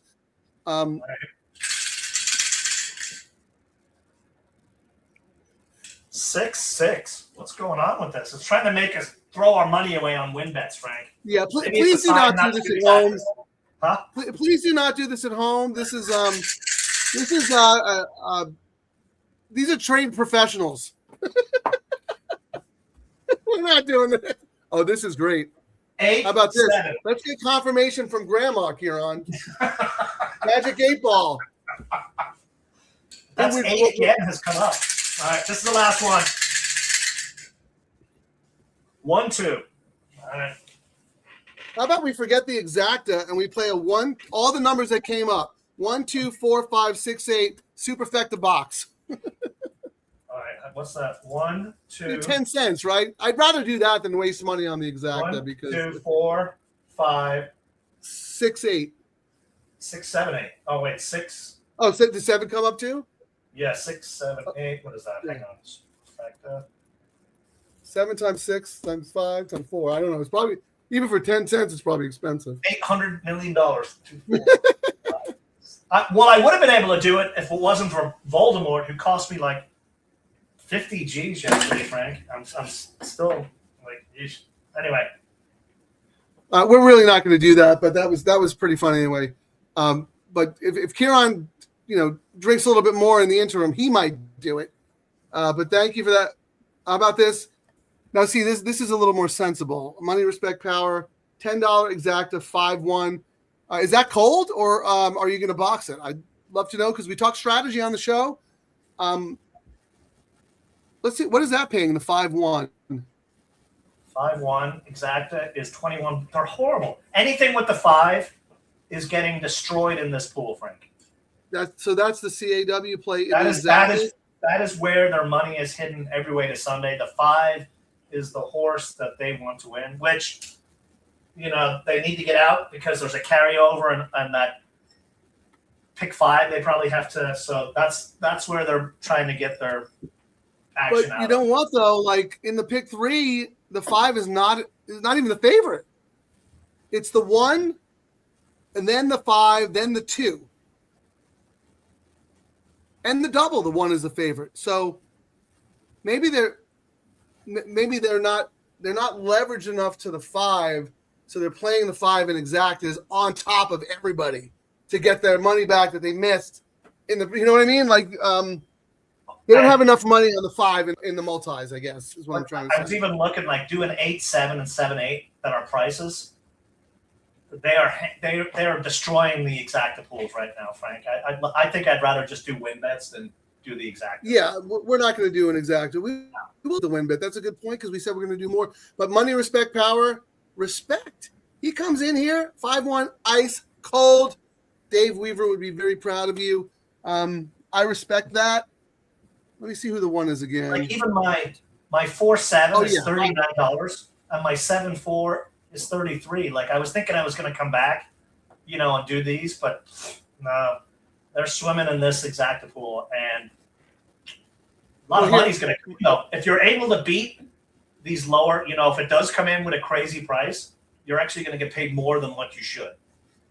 Well, yeah, Ciaran, we'll go through the tote board and we'll see if we can make a case for some long shots for some win bets. But look, Money Respect Power comes in hot, man, with the information. I love it. He's putting up bets. A lot of sheep players are using the 5. And sorry to keep asking you questions, but are those the Ragazins or the Thoroughgraphs, or it doesn't matter? Ciaran, have you ever used the sheets? No. Nope, just not like. I used to use the Thoroughgraphs just to see if I was missing stuff, and then I realized I'm just doing way too much work, and it's as we learned on the show, you don't have to do that much work. You just have to know how to bet. I'm essentially a Brisnet and that other company. They pay me, I'll say their name, and I just like using them because everyone has their own proprietary, speed numbers and whatnot. Mm-hmm. I just like to see if there's commonality or difference, and I actually prefer when there's difference is where I actually find my edge sometimes. When one is vastly different than the others, I found that I could find more long shots that way. Or sneaky. Well, yeah, because a lot of people are going to be divided, right? And a lot of people are lazy in this era where they just plug it into a program and it spits out a horse. You know what I mean? So that's kind of my little slight edge that I try to use. It doesn't work all the time. You don't see it all the time, but when it does, I usually find some pretty good prices. Yeah, when it works with Ciaran, it's usually his horse runs second to mine, but we won't talk about that. Money, Respect, Power. Excellent asset to the DTL crew because I really like the rags. I have a racetrack friend who swears by them, and he's been here 20 years, and I know they're good. So it's nice to have a little confirmation on the rags because he's saying that the Sheets players are using the 5, and I'm sure the algorithms have the 5. 6 ways to Sunday. 5 is obvious. I'm actually surprised the 5 isn't shorter. It's going to run. You didn't even have a 5, right, Ciaran? I had it on a backup ticket. Right, but you're 7-4. Yeah, I mean, it was the third choice. I wasn't betting Voldemort, so I mean, and my notes were essentially Homie for Mullins, second the last 2, and I even before this weekend, Frank. Remember, I said it before the show, and I was in the back of my head was like, "Oh, this guy's going to somehow screw up Gold Phoenix's race because."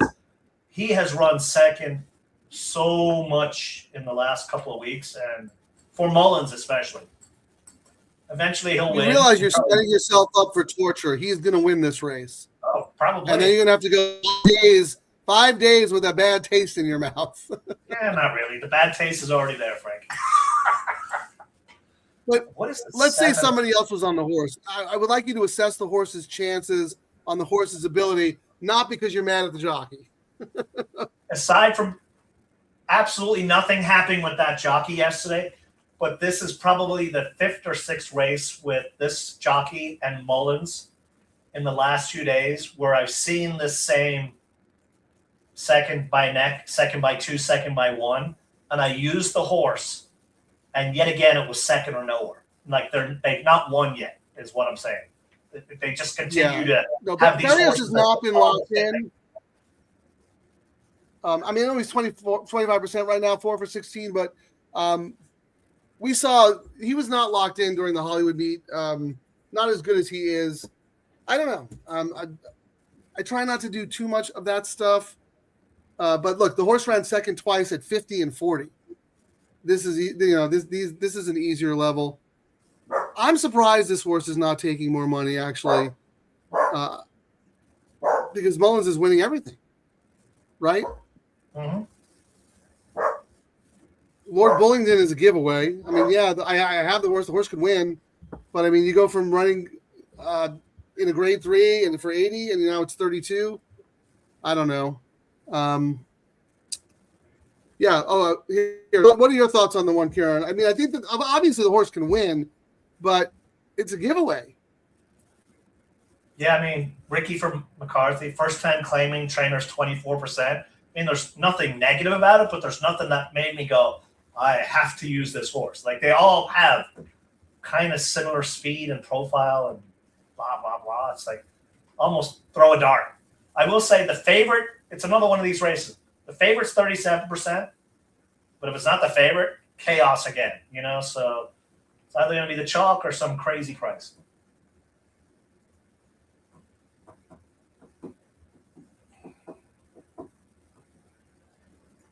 Trying to decide what I'm going to gamble on. Uh-oh, Frank's getting a telling to from the boss. Here we go. Our favorite time of the show, Frank silence.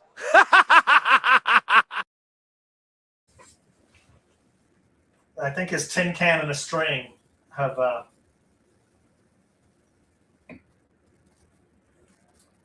No, I put myself on mute because I was talking to the executive producer because I was looking for a little translation help because even though we don't speak Spanish, we've got Google Translate. So, Joe Henry Ortiz, welcome to the show. He wants to know who we're betting on in the last. We're going to tell you pretty soon. I'm alive to the 5 in the double. Doesn't pay a heck of a lot. My top picks were the 5, the 4, and the 1. I think I'm okay with that. I don't want to press or lose any more money because, pays I'd be aren't happy good to enough. get some money. Yeah, the pays just aren't good enough to fire away, I don't think. Exactly. But look, there's a pick 6 carryover. So, we may have to, well, I don't know.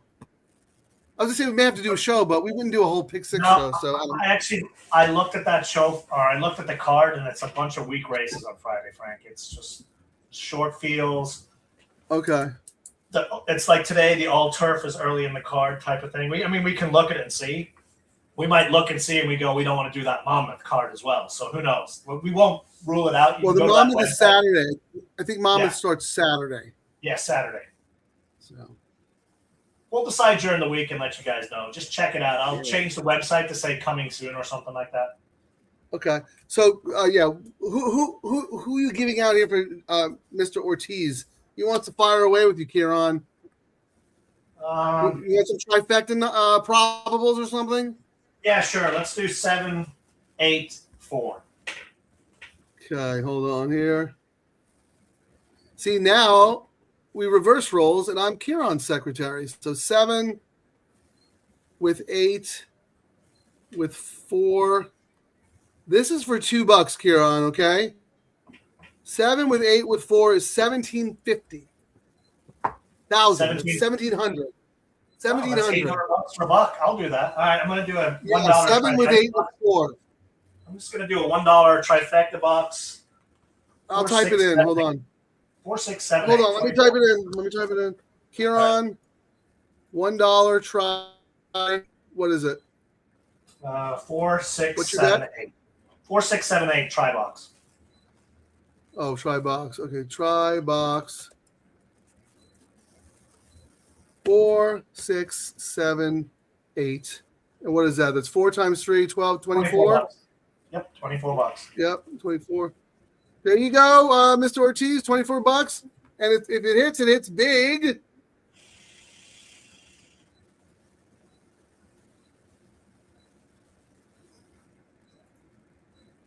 I mean, if I'd won some other stuff, I almost feel like just doing a straight exacta box, 7-4, but I've lost my gambling will after so many disappointments the last 2 days. Save my ammo for next week. Fair enough, but I just want to remind you about the win situation because we talked about making more win bets. Zalamo 6-1 and Aji's is 5-1. I don't know if you want to do a win bet, but if you do, they're loading. Good luck, everybody. I need the 5.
Yeah.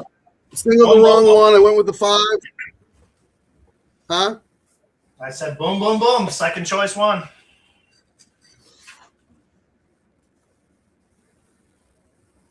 Yeah, I was 5-4. What did I say? I was 5-4-1. And I was just to tariffs. So I was busted in all my other ones. It's a shame I couldn't get that 10 home in the last. Yeah. But that's how it goes. Yeah. Almost. So what did you end up like, hitting? 222 for $5. Not I too told you shabby. about win on the horse. Huh? What do you have, the double? I had the double. the Yeah, double? I didn't. Yeah, I just did the double. The win money, if I'd done it, would have been on the 7, but I didn't bother. When the gates opened, it was the 4 was like 4-1, 5-1. It drifted up to 6-1 when they hammered Lord. You know, the money came in late on Bullington. Oh, wait, I'm looking at my bets. Huh? I think I have it. The first leg I went 1, 2, 5, 9, 10. The 9-1, right? And the first And then leg, 1, correct. 4, 5. Yeah, right. I mean, it cost me $75, but what am I getting back? 222. 2 something? 222. Nice. So we both hit. I'm looking at all my bets here. Yeah, it's basically just I'm going to win a tiny bit of money because all my other doubles were to the 5. So, I mean, the handicapping's there. Yet again, when we do miss on all our multiple bets, Frank, our horses are usually second. Like I was second on the pay leg for the pick 3 and the altar. You know what I mean? It's not like our horses are last. yeah. So the Right. handicapping's So, yeah, there. I'm going to roll through our bets just so we can see. So, like, you look at my first bet, 5-1-4. So I have the 4. I just didn't connect. Here's Ciaran. He's right there. He's 7. I had it every way to Sunday. 7-4. Yeah, Right, both but those couldn't connect tickets one are- leg. Again, here's his alter. Oh, that's twice. Here's his double. All about the 7-4. You said the whole time 7-4, 7-4, 7-4. So what? I missed the first leg and you missed the second. I don't know. How did we not hit this? I mean, and then I think it's that's because we didn't have a super strong opinion anywhere. yeah, and that 7 just crushed me in the because it was the middle of the all turf and the start of the pick 3, and he runs second, Right. and it crushed me, and it would have paid some money at 20-1. Woo, that would have paid some money. Ciaran, you make a great point because I actually write about this. I haven't said this today. I write about this in my Matrix. There is one race that is so crucial to the all turf and the late pick 3 because a lot of times you have the first leg of the all turf and then the second leg of the all turf is the first leg of the late pick 3. So if you miss in that race, you're out of the all turf and the late pick 3. And then, of course, the pay leg. See, this is the opposite. We've been getting burned in the pay leg. No, that's where we're. Today we got burned in the middle. And what sucked was I had the spread ticket. ticket. I spread in the middle and I spread in the last, and it was the first leg that did me in. Right. There's And I'm nothing the I would opposite. change. I was going to say there's nothing I would change. There's a time when your horses, like you're picking horses and they're nowhere. You know what I mean? Like they're last. And what did I do wrong? When your horse like comes late and just misses and stuff, like you picked the right horse, you just didn't get the right trip, and the racing gods weren't there. Nothing to adjust. Just need a little bit of racing luck. Well, no, but here's the thing, right? Well, go ahead. I was just going to say it's an okay place to be, but I mean, you just need a little bit of racing luck. No racing luck right Right. now. So the horse is all fired, right? Yes. So did we do anything wrong from a ticket construction point? Because we had them all, but neither one of us hit anything until the late double. I think my problem was I didn't rate the 9 in the previous race enough. So that was probably on one of my backup tickets that was already bust in the first leg because I had to go tight and then spread. So we were opposite. So I got the leg that you whiffed in, and you got the leg that I whiffed in. I was just lucky that I pivoted and had a double using the 9 because he was taking money to the 3 that I liked in the last. So, and it might have been one of those things, Frank. You feel like you could have done anything differently? I was actually just going to do the math now because I was just going to see, because sometimes when I go away from doing the caveman, I don't do the math. And sometimes the caveman is the simplest when it's a hard sequence like this. Actually, no, it would have been 3, 6, 8 times. What's 8 times 7? 56? 56. Yeah, it would have been Yep. 56 times 2, 112. 3, I would not have spent $300, but that's just me. Some people Right. have no problem firing, 200-300. Yeah, like Radar Rob. He'll do it like Yeah. 2 or 3 times. And this pick 3 paid, It's not how we play, though. 15.54, but that's not how I like to play unless I'm really on a hot streak and can't. You know what I mean? So if we had played the caveman, we would have hit it, But it wouldn't have paid. Well, what did the pick 3 pay? it paid 15.54. But I mean, for Well, that's good. for a 300 plus outlay, Right. I usually want more than 5 to 1. Like if I had predicted in my head that I'd be looking at a 10 timer or or more, I could see the justification. But 300 to win 1,500. And some people may make fun of me for that and go, "What are you talking about?" But that's how I approach my gambling. I want better to do it, and I will rarely do it. Yeah, and look, the way we do it, we're cutting out a lot of the fat, right? So this is going to happen sometimes. And it happened to you the other day. I ended up hitting the day that I had like 5,000. I won 5,000. You had all the same horses, but you had them in the wrong combinations. But that's going to happen when we do the bets the way we do. That happens, and it happened to both of us today. Yep, happens. But anyway, the one thing to come away with, and I'll go back to it again because some people might get really frustrated. I'm not to say I'm not, but the handicapping's there. Need some racing look. Simple as that.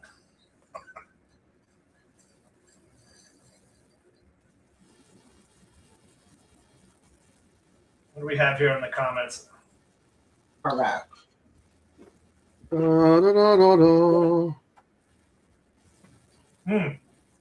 Oh, here, yeah.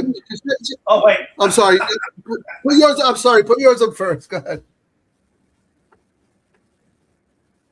Better off hitting a string of doubles rather than a sequence.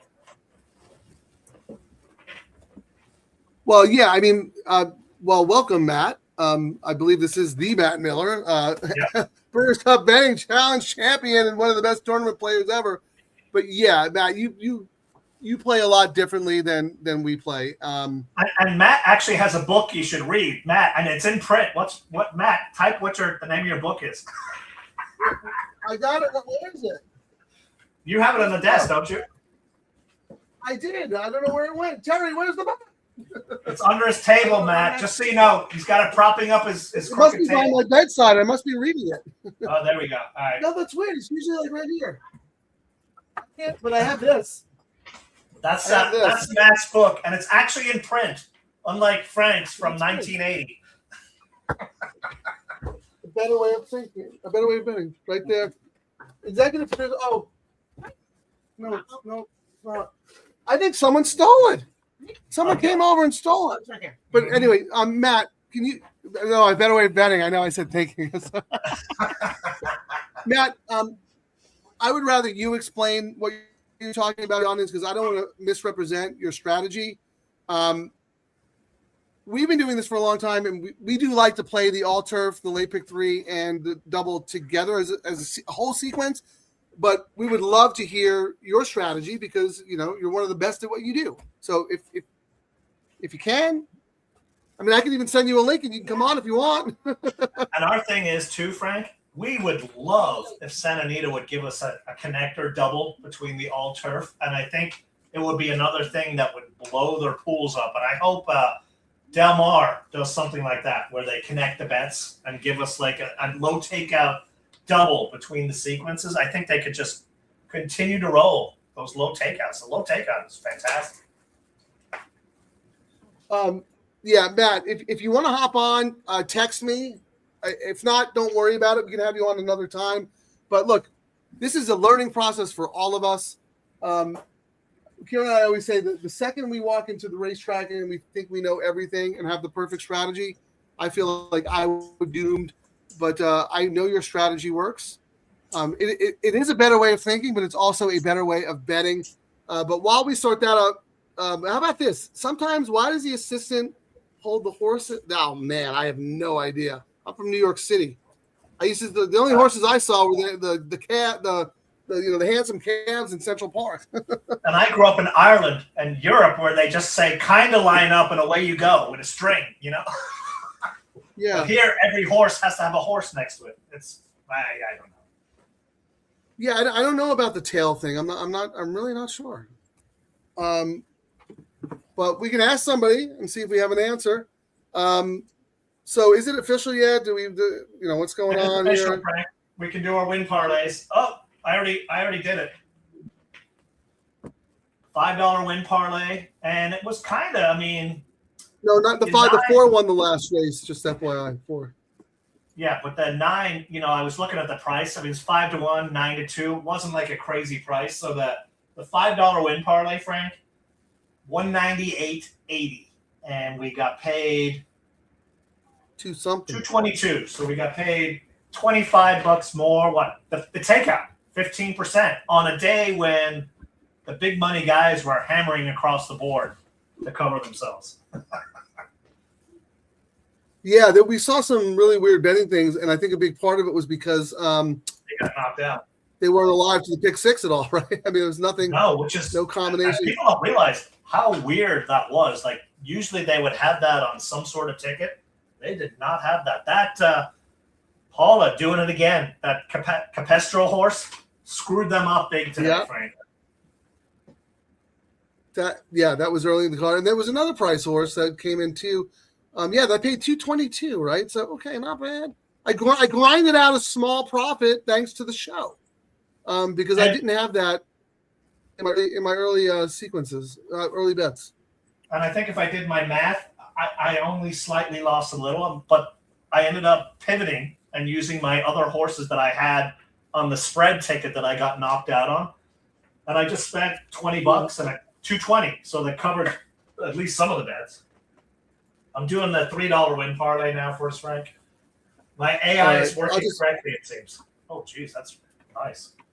So Jay seems to think it's because the horse is creeping forward and might break through the gate, so they hold the tail. I don't know. I'll keep a better eye on that. And just to Matt's point, 3 or 4 doubles in a row can pay terrific. Yeah, you have to have a really strong opinion, though, right? So you have, let's say there's a horse that you think can't lose. You bet the double into the horse, you bet it out. So, yeah, I get it. And I used to do rolling doubles all the time. But I'm more of a bet a little to win a lot person than bet a lot to, Matt is not afraid to really, really back. Oh, I saw we were looking because we had Steve on the show and the day before, and he was playing in the Kentucky Derby betting challenge, and I saw what Matt did for his tournament entries. It was a $3,500 bankroll. He went all in on both tickets on a couple of horses or a couple of bets, and people were like, why did you do that? But man, I've seen Matt when he hits those. Yeah, come catch me, guys. Yeah, like here, yes. With a given budget, I can make money a few times. Yeah, absolutely. And but here's the thing: I would love to know. I would to put that strategy at work when it's the $5. Does that affect anything at all? The higher minimum, it might even benefit you, right? Because you could, if you have a bigger bankroll, you could play it a lot more times, right? Well, I got it from Terry. Her son borrowed the book, so there you go. But we could say too, Matt's strategy, and we try to talk to people like the low takeouts. I've had a lot of gamblers, and us too. We've even said it too. Look at the information that we used to always look at, the probables and the will pays, and you can actually tell what you're going to get paid. Sometimes they will get hammered, but the doubles are where you can see where money's hiding.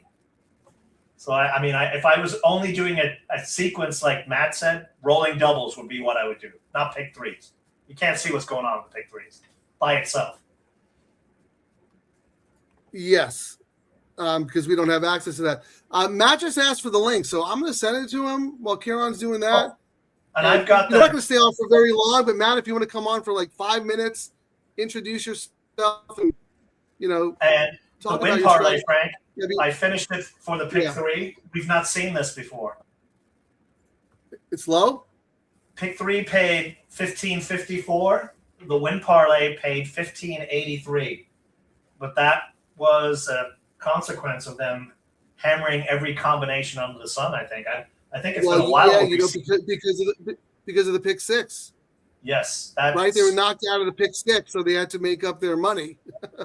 And it wasn't like, I mean, the 4 did go off and pay what it did, but the 4 on the morning line was the third choice. So I get why, I mean, it was third or fourth choice. So I guess it doesn't surprise me. What was the pool? Anyway. All right, Matt, I just sent you the link. I can tell you the pool, Ciaran. We'll do more analysis after the show because we always like to figure out why something paid more or less than it should have. So the double pool was 349,506. Wow, almost another record. No, I'm looking at last year's number. Last year would have been the 4th. Almost a record, yeah. And I don't think it was though, because I think the record was 350 something, but pretty close, man. Last year, Frank, the double was 207. Good work, guys. We're up 75% essentially, or 60% this year. That's unbelievable. Pick 3? The pick 3 was huge, 373. Not a record, but pretty close. Pick 3 was down. It was 384 last year, Frank. Interesting. So the pick 3 pool was down, and the parlay. Ooh, we got to start tracking. That's very, very interesting. But who won the? Yeah, it doesn't matter. The pick 3. Trying to think who won that race. That was a tough race, wasn't it? What was the all turf last year? Because maybe they were alive on that bet and didn't have to. Because I didn't see what the all turf. No, I have to go to another screen for that. Let's go through the pick 4. 552. Okay. Pick 4 last year was 769, down $250,000. Pick 5 is 563. 563. 895. Okay, so double was up massive. I wonder why people were a little reluctant. I mean, still 373 is really good. Pick 6 was 78,000. Pick 6 was 78. 78,000. Yeah. Oh, it was 905 last year. How much? 905,000, almost $1 million. Might have been a carryover into last year. Oh, there had to be like a double carryover, yeah. So that's what screwed everything up. Maybe that might explain why the pick 3 pool was bigger last year. People got knocked out or whatever and came back in the pick 3. So they paid a 5 out of 6 last year and a 4 out of 6. Oh, no. Yeah, they paid a 5 out of 6 on the pick 6 last year. Do they pay 5 out of 6? I can't remember what these rules on this bet. Yeah, they do. Okay, so yeah, there was they pay a 13K. consolation. This isn't a jackpot; it's traditional. So they pay a consolation for 5 or 6, and then they roll it forward. So I'm just trying to look for the all turf. There it is. Okay, Matt's coming on. Let's see. Oh, he's here. I'm going to pop him in, Ciaran. Okay. All right. This is a treat, guys. Pay attention to what Matt says. Matt, I don't know. What's up? How are you guys? Yeah, Breeders' Cup Betting Challenge champion, one of the best live bankroll players ever. He will teach you how to stick your hand down your pants and find your balls when you're gambling big money. This is the guy. He has stones to do what he does. This is the guy who does it. $1 million bet. But you have to have the bankroll. Yeah. Well, this is the guy. I'll jump on that and say, admittedly, one of the tricks to my game was when my wife gave me those balls back. For a long time, she had them in her purse. And it's really once I got permission to play again that I got better. Yes, I actually agree. My wife did the same thing because my first Breeders' Cup contest, I bought in with my own money, versus doing the feeders and all that. And I remember making that first bet, and I was just like, oh. And then the wife was like, what are you doing? It's Monopoly money. That's how you got to think about it. And I was like, okay, she said it was okay. And then off to the races. Getting that permission was absolutely huge. It changed everything in terms of playing with fear. Yes. I think, you both know it's a book that's just as much about psychology as it is about, bets and whatnot. It's not so much a handicapping book, but just not playing scared, look, we can talk about this last Kentucky Derby betting challenge. I heard you guys talking about it. I'm still really pleased with the strategy I had. Oh, I saw what you did. It didn't work, but a lot of people didn't want to leave the tournament in the fourth race. Nope. And I figured I'm getting an unbelievable deal on my favorite horse on the day. It essentially, using a little tourney talk, it turned a 3-hitter tournament, meaning you got to have kind of 3 nice scores. It turned it into a 2-hitter because Splendora was taking so much other action. I got these great prices on my doubles. And for me, sadly, that second half of the double did hit.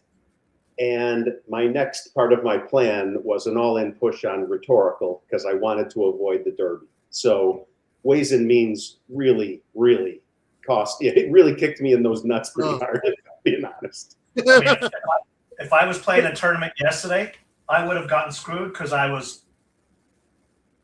he who shall not be named cost me about 50 G's on my regular gambling with Gold Phoenix. Ciaran owns a piece of Gold Phoenix, yeah. I only left ass cheek into Golden Temple. We talked about it on the show at 25-1. I was just shocked. I thought it would go down to 15-1. I mean, I would have made some good money in the tournament, but you know how it is. Ifs and ands. Next. Yeah. But one of the things you do, Matt, so well though is you position yourself with strong plays in the tournament, but you also, and this is a mindset that you have to have because a lot of people play the tournament and they play the tournament and that's it. You also complement your tournament plays and strategy with plays outside the tournament.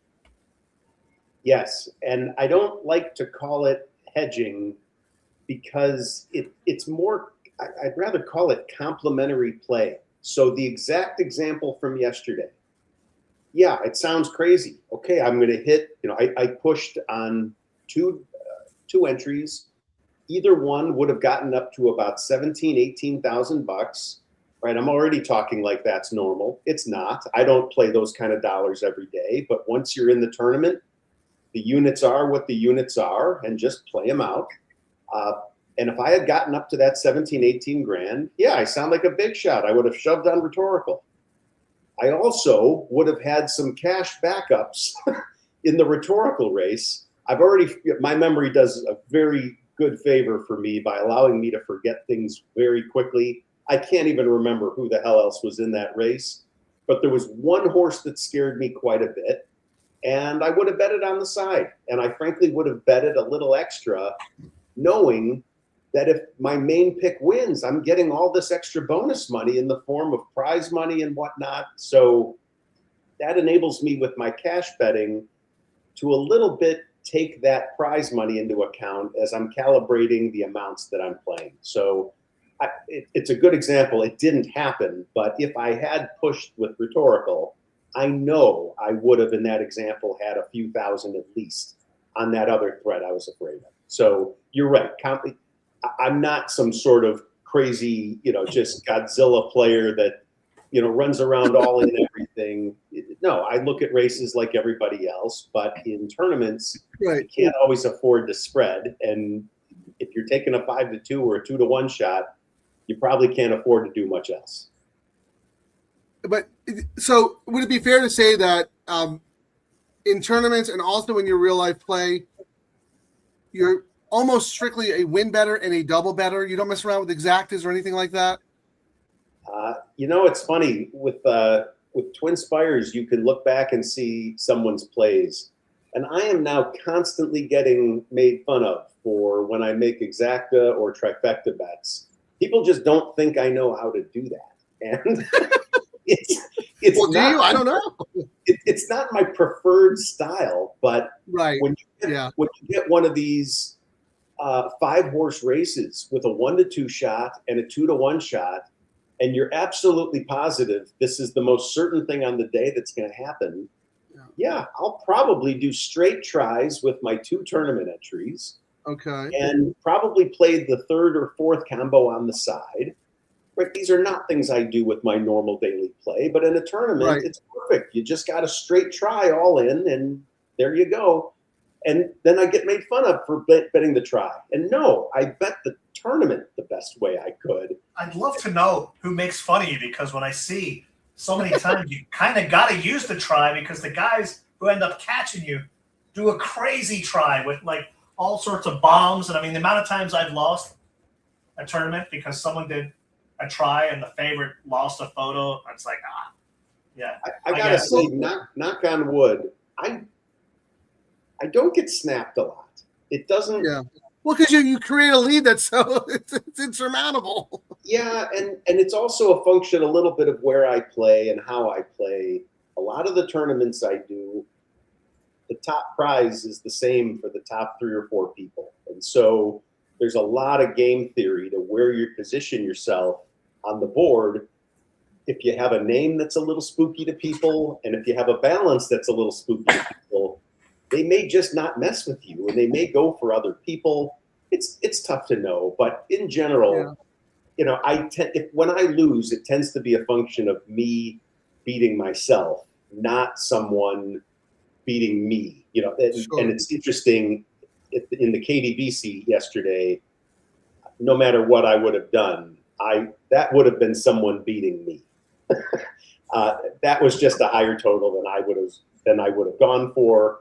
I wouldn't have thought someone was going to get that big of a number. And so, yeah, that actually is a good example of one where I know for a fact, no matter what I did, I was not winning that thing. Yeah, he went all in on Golden Tempo, 3,500. I mean, he did. He's a well-known tournament player, and I don't want to sound critical of what was a great winning strategy, but he tends to be one of these players that hangs around a lot. My sense is he doesn't like getting knocked out very much. I mean, no one does, but I think the kind of thing I did is something he would never do. He often will play both entries pretty similarly, and then at the end of a tournament, he'll just kind of take what he needs to take to get to the number ahead of the leader. And he's one of these guys that'll just end up popping with these 15 or 20-1 shots. I can't think of a more perfect tournament than the Kentucky Derby betting challenge. Yeah, that is the one where you do it. Yeah. Yeah, you don't get the luxury of that on a typical Santa Anita Saturday where, right, that last race might have a 7-5 shot. You don't, I mean, it could be anything. Well, you don't get that in the Derby. And so, yeah, I mean, this one just played right into his hands. I don't even remember who, but I think his other entry had a whole different long shot with the same basic strategy where, yeah, I think he just looked at the board, looked at his balances and said, I need 2 horses at 22-1 or higher. And you know what I think happened, Frank? He was watching our show and he heard us say, bet the horse. That was our pick when we did the live show yesterday. Was it really? Wow. Because I ended up I had So Happy as my top choice, slightly above Golden Tempo, but the only reason we talked about it in the show was Mike Smith in the Derby and the sympathy vote for Mark Glatt, who's had a tough year. But when we were on the show, we saw that So Happy continued to get hammered like the early money. And then we were like, this is the one. Like Steve-O was in the contest. Who do you guys like? I was like, Golden Tempo. I actually went up. I actually thought that horse would have gone off at 15-1. So I was kind of shocked that it drifted up in odds. So it ended up being, we should have had more money. I had a monster double for my horse. I mean, looking back, Frank, I should have had Rhetorical as well. You should have, yeah, because that's who I bet. I didn't think Rhetorical could lose, but there's such a good lesson here. This was the horse that everyone thought was going to get scratched with quarter cracks. I know, yeah. It's great looking back kind of quickly right after the whole thing is over and, just kind of self-critiquing. And I think for people that became experts in the hoof of a horse or the kind of shoe they wear in the case of Renegade, I think people hopefully have learned to just stop trying to become horsemen in the Right. last week before the Derby. Right. They'll be back with show We next know year. more than Todd Pletcher and Sherry DeVoe. Like, I mean, I'm sure. I know they have feet problems, the horses, but if they're running the horse, I'm okay with that. Right. Well, Frank and I, we did earlier shows, to start the Derby trail, and we're like, we never do this. And we even said the first show, we were like, yeah, we're the kind of guys we'll handicap the race 2 days before and then hope the horses get in. And this was another perfect example. Every horse everyone was cheering about. Yeah. But they'll still do it next year. Matt, we're on the Santa Anita feed, so we have to wrap it up. But we would love to have you back. We can extend our show, have you on early before the low takeout stuff starts. Talk more about strategy. Anytime. But you have to stay on and play the $3 late pick 3 and the $5 double with us, because I'd love to see your strategy at play with these low takeout sequences that we do. So you have an open invite to come back, so we'll figure something out. And we appreciate you hopping on, man. What a pleasant surprise. Yeah, no, look, I'm listening to you guys talking about a multi-race sequence, and just real quickly on that, my point was not to bet rolling doubles necessarily. It's just to say, with your same exact budget, make a surgical strike here, maybe wait a race if you don't love this next one, make a surgical strike there. And in the same 5-race sequence, I might have hit 2 or 3 doubles, but each time I'm getting the leverage of my same bankroll. Again, I'm not adding bankroll. I'm the same amount you put on your pick 4 or pick 5, I'm using on these doubles. But if I can turn that a couple times, you can do better than you would have done hitting the theoretically harder bet of the multi-race bet. Well, the only multi we do now, Matt, is the low take. We do the pick 3 and the double, and then we use – you get so much information looking at the doubles, the probables in and out, and then you can see where the money's hiding from the pick 3 and adjust. So that's what we're targeting. Yeah. I'll throw this out as a teaser. I have it on good accord that there's a bunch of CAW money out there that is throwing loss leaders into the double pool to throw people directly off the track. I would start paying more attention to pick 3s and pick 4s. Yes, we've noticed that. No, we do use pick 3 that. and pick 4 will pays are more indicative of where the CAW money is. Yeah. We started seeing that back at Del Mar. So whenever we look at the numbers, we look at the pick 3 and then we see what they're doing on the double. And we've actually seen them throw people off to get a carryover on the pick 6 one day. Like we're like, this is trash to get a carryover. Right, but here's the thing, Matt. They can't do that as much in the $5 late double because it costs a lot more money. Yes, that helps a lot. And the $3 minimum in the pick 3 also costs a lot more money. So we feel like we have a little bit of an edge in these pools, especially with the 50% takeout. So that's why we'd love to have you come on and you have a strategy. Like I would, because look, we're figuring this out as we go along, right? We never had a plan for a $5 late double with a $3 late pick 3. We're trying to figure it out. So we would love to have you come on the show and wager with us, talk ticket construction, come up with new stuff. I would love that because if there's one guy who will find the angle, it's going to be that. Like we might have 6 of the chapters, and you're like, here's 2 more chapters, guys, to add in. Because what we learned was just having the low takeout pick 3 by itself, like they did at Keeneland and Churchill, useless. You got to have the $5 double attached, and that's where both of those bets then give the edge to the player. So because it's too expensive for the CAWs to set both markets. So that's why and I think if you look at it closely with us on the show, you might find some really good angles that we can exploit going forward until the CAWs finally figure it all out. This has been such a pleasure, man. Matt Miller, ladies and gentlemen, BCBC champion, author of A Better Way of why am I having a brain freeze? What? A better way? Is it a better way of thinking? Hey, Matt, have you seen the review of Frank's book? We have an intern who works for us for beer. Before you go, you got to see his review of Frank's book. Hey, everyone. I am reading Frank's book. It has the 6 secrets of successful bettors. With these tips, you can't lose. I am reading Frank's book, Chapter 1, Bet All to Get the Winner. Frank's book, Chapter 2, When a Horse Winks at You, Bet It. Frank's book, chapter 3, scream louder than the guy next to you and your horse will win sometimes. Frank's book, chapter 4, turning $100 into I will quit tomorrow since 1995. Frank's book, chapter 5, knowing when to quit, aka the holy grail that every degenerate thinks is a fairy tale told by sober people. Frank's book, chapter 6, horses don't hate you, they just hate winning when you're betting on them. Frank's book. I thoroughly enjoyed this book and it has made me into the degenerate I am today. I give it an A out of 10.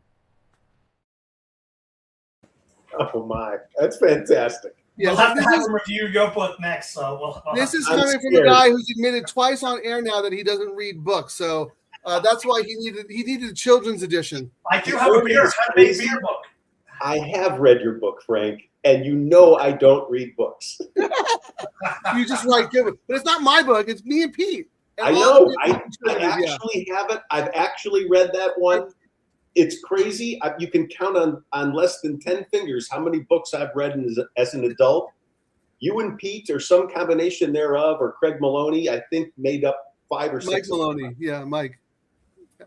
Now that's awesome. So tell us where we can find your book for everyone out there, and then we're going to wrap it up. But we'll have you back very soon.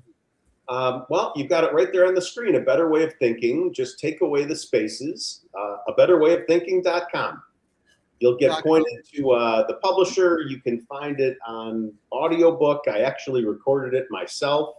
I'm told from people it's really strange hearing it in my own voice. But, that was kind of fun to do. And PTF makes a guest appearance on that. Really? All Listen, right. you know, in the book, there's a couple other people that I went to Nice. to write their stories, and I had him voice them instead of me. So That's really cool, actually. I like that. And look, you know that I have integrity. This $5 double, this $3 pick 3. I'm a big supporter, and so it's very easy for me to get on and be supportive and say nice things. These are good bets for bettors, and I'd love to come back. Yeah, and help us strategize and make money. Like we're figuring out. So Matt Miller, ladies and gentlemen, what a pleasant surprise to cap off an amazing week. We will be back next week. Check out lowtakeoutbets.com. But Matt, I'm going to remove you from the studio and I'm going to have Ciaran sign us off. Thank you so much. All right. Thanks, everybody. Well, thanks for watching, everyone. Lowtakeoutbets.com. You'll see what we'll probably decide Wednesday. Would you say, Frank? Once we see what the cards are for the weekend when we're going to come on again. Yeah, we'll pull it out on Twitter, and then we'll probably have Mark Gelding do a video announcement. So just, but the best way to get notifications anytime we do a show is to like and subscribe at DoubleTroubleLive.com. Yeah, especially our Venezuelan friends out there, because we talk about Jaramillo quite often. Yes. All right, take us out, Ciaran. All right, thanks for watching, everyone. We'll see you sometime next week. Need a wallet already on life support. They hit me with that low takeout. Now I'm feeling kinda sport. 15%, bro, that's basically free money. I'm about to turn $11 into a yacht by Monday. Low takeout best. Cha-ching. Double trouble, I'm doing this thing. My pocket's doing the running, man. Low takeout best. What? Bookies crying in the can. Low takeout best. Baby, 3 straight lawns. If this thing hits, I'm buying the whole damn barn. Grass to grass, no dirt in my life. I'm so all turf, I might start photosynthesize. Santa Anita, low takeout got me acting unwise. Told my wife, babe, I'm rich, now she want alimony twice. Double trouble on the mic, we causing a scene. Low takeout was all turf, a retirement dream. If we hit this pick 3, tell the valet keep the change. We're reading lobster tonight on a $12 range. Boom! Thank you, Santa Anita, good night.